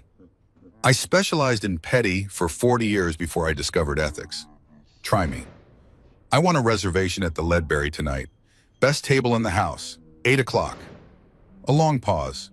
"David, I'm not going to make a scene, Naomi. I'm not going to confront her. I just want her to see me. Want her to wonder how the broke husband she threw out is dining at one of the most expensive restaurants in London 3 days after she left him with $700. And then nothing. I'll eat dinner, pay with the card you gave me. Let her see it happen. Let her mind work on that mystery for a while." Another pause. "Your mother would tell you this is a bad idea." My mother left me $1 billion specifically so I could make my own choices. This is my choice. "Fair enough, I'll have the reservation made. Should I arrange for company? You'll look odd dining alone." He was right. Showing up solo would seem sad, desperate, like I was trying too hard. But bringing someone, "Can you join me?" I asked. "As my lawyer, my advisor, whatever story we need, just someone who makes it look like I'm there for business, not revenge." "I'd be delighted. I haven't had a front row seat to one of these situations in years." "The Ledbury at 8 then. Wear the navy suit you brought. It'll photograph well if there are any society pages people there." Photograph? "David, you're about to have dinner at one of London's finest restaurants while your ex-wife does the same thing with her affair partner. If anyone recognizes the situation, it will absolutely end up in someone's social media feed. Just be aware." I hadn't thought about that, about witnesses, about documentation, about the way the world loved watching rich people's drama play out. "Maybe this is a bad idea," I said. "It's a terrible idea," Alexander agreed cheerfully. "But terrible ideas are often the most instructive. You want to see how revenge feels before you commit to it. This is a relatively harmless way to test those waters. Worst case, you have an excellent meal and Elena experiences mild confusion. Best case, you learn something about what you actually want from this situation." "What do you think I want?" "I think you want her to know she made a mistake, To see that you're not who she thought you were. To feel, even briefly, the regret of having underestimated you. He was right. That's exactly what I wanted. 8 o'clock, I confirmed. I'll be ready. The Navy suit fit perfectly. My mother had apparently known my measurements years ago and had the foresight to stock the Tribeca apartment accordingly. It was understated but expensive. The kind of thing that didn't scream wealth but quietly indicated it to people who knew how to look. I studied myself in the mirror. Same face as always. Same David Chen who'd woken up Saturday morning thinking he had $700 in a failed marriage. But something in my posture was different. Shoulders back, chin up. The body language of someone who belonged in expensive places, who didn't need to apologize for existing. Fake it until you make it. Except I wasn't faking anymore. I actually could afford this. Actually belonged in the world Elena had always treated as hers alone. Alexander picked me up at 7:30 in a car that was notably nicer than the one we'd used yesterday. Escalation? I asked as I slid in. Presentation. If Elena sees you arrive, it should be memorable. This is a Bentley, by the way. Your father had several. This one's been in storage waiting for you to claim it. I own a Bentley? You own 4 Bentleys, 2 Rolls Royces, and a rather alarming number of other vehicles scattered across your various properties. Your father liked cars. Your mother thought it was ridiculous, but let him have his toys. The restaurant was in Notting Hill, upscale without being pretentious. The kind of place where Michelin stars were earned through excellence rather than showmanship. We arrived at exactly 8 p.m. Elena's reservation, according to Alexander's intelligence, was for 8:15. Strategic timing, he murmured as we were led to our table. Center of the room, impossible to miss. Perfectly positioned to see everyone who entered. She'll walk in, scan the room as people do, and see you mid-conversation with a distinguished older gentleman. She'll spend the entire evening trying to figure out what's happening. Is this cruel? I asked as we sat down. Is it cruel to exist in a public space? Is it cruel to have dinner with your lawyer? You're not doing anything to her, David. You're simply living your life. If she finds that disturbing, well, that's rather the point, isn't it? The menu arrived. Unspanned, no prices listed, always a sign of a place that catered to people who didn't need to think about cost. I ordered without looking at what things might total, a small rebellion against years of being the person who'd calculated every expense. At 8:17 p.m., Elena walked in. She was stunning as always. Black dress, perfectly cut, jewelry that caught the light just right, hair done professionally, makeup flawless, the complete picture of a woman who'd spent hours preparing to be looked at. Marcus was with her, tall, handsome in that generic banker way, expensive suit, confident smile. They looked like an advertisement for luxury, for success, for having won at life. Elena scanned the room as predicted. Her eyes landed on me. I watched the recognition hit, the double take, the confusion, the moment of trying to reconcile what she was seeing with what she believed should be true. I was supposed to be in New York, broke, scrambling. Not here in London, at the Ledbury, dressed in a suit that cost more than she'd left me, dining with a distinguished older man who radiated the kind of authority that came from decades of managing serious money. I smiled, raised my wine glass slightly in acknowledgement, then turned back to Alexander as if she was barely worth noticing. She's seen you, Alexander murmured, and she's rattled. Her hand just went to Marcus's arm, seeking reassurance. He has no idea who you are, of course. Is probably asking her what's wrong. Should I feel good about this? I asked quietly. Do you? I considered it, examined the feeling in my chest. It wasn't satisfaction exactly. More like validation. Proof that I existed outside her narrative about me. Evidence that her story, broke husband, lucky to have had her, properly discarded, wasn't the only truth available. I don't know, I admitted. Ask me after dinner. We ate slowly, course after course of food that deserved attention and contemplation. Alexander told stories about my father, about deals made and opportunities seized, about the man who'd built a fortune and hidden it from the world.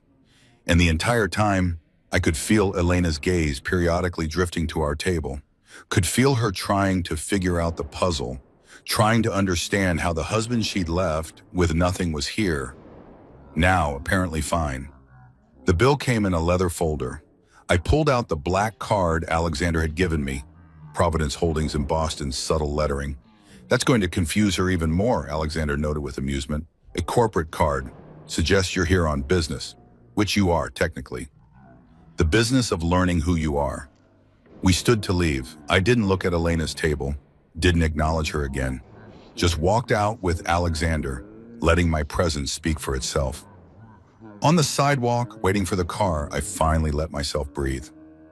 Well, Alexander asked, how does revenge feel? Small, I said, smaller than I thought it would. That's because it's not enough.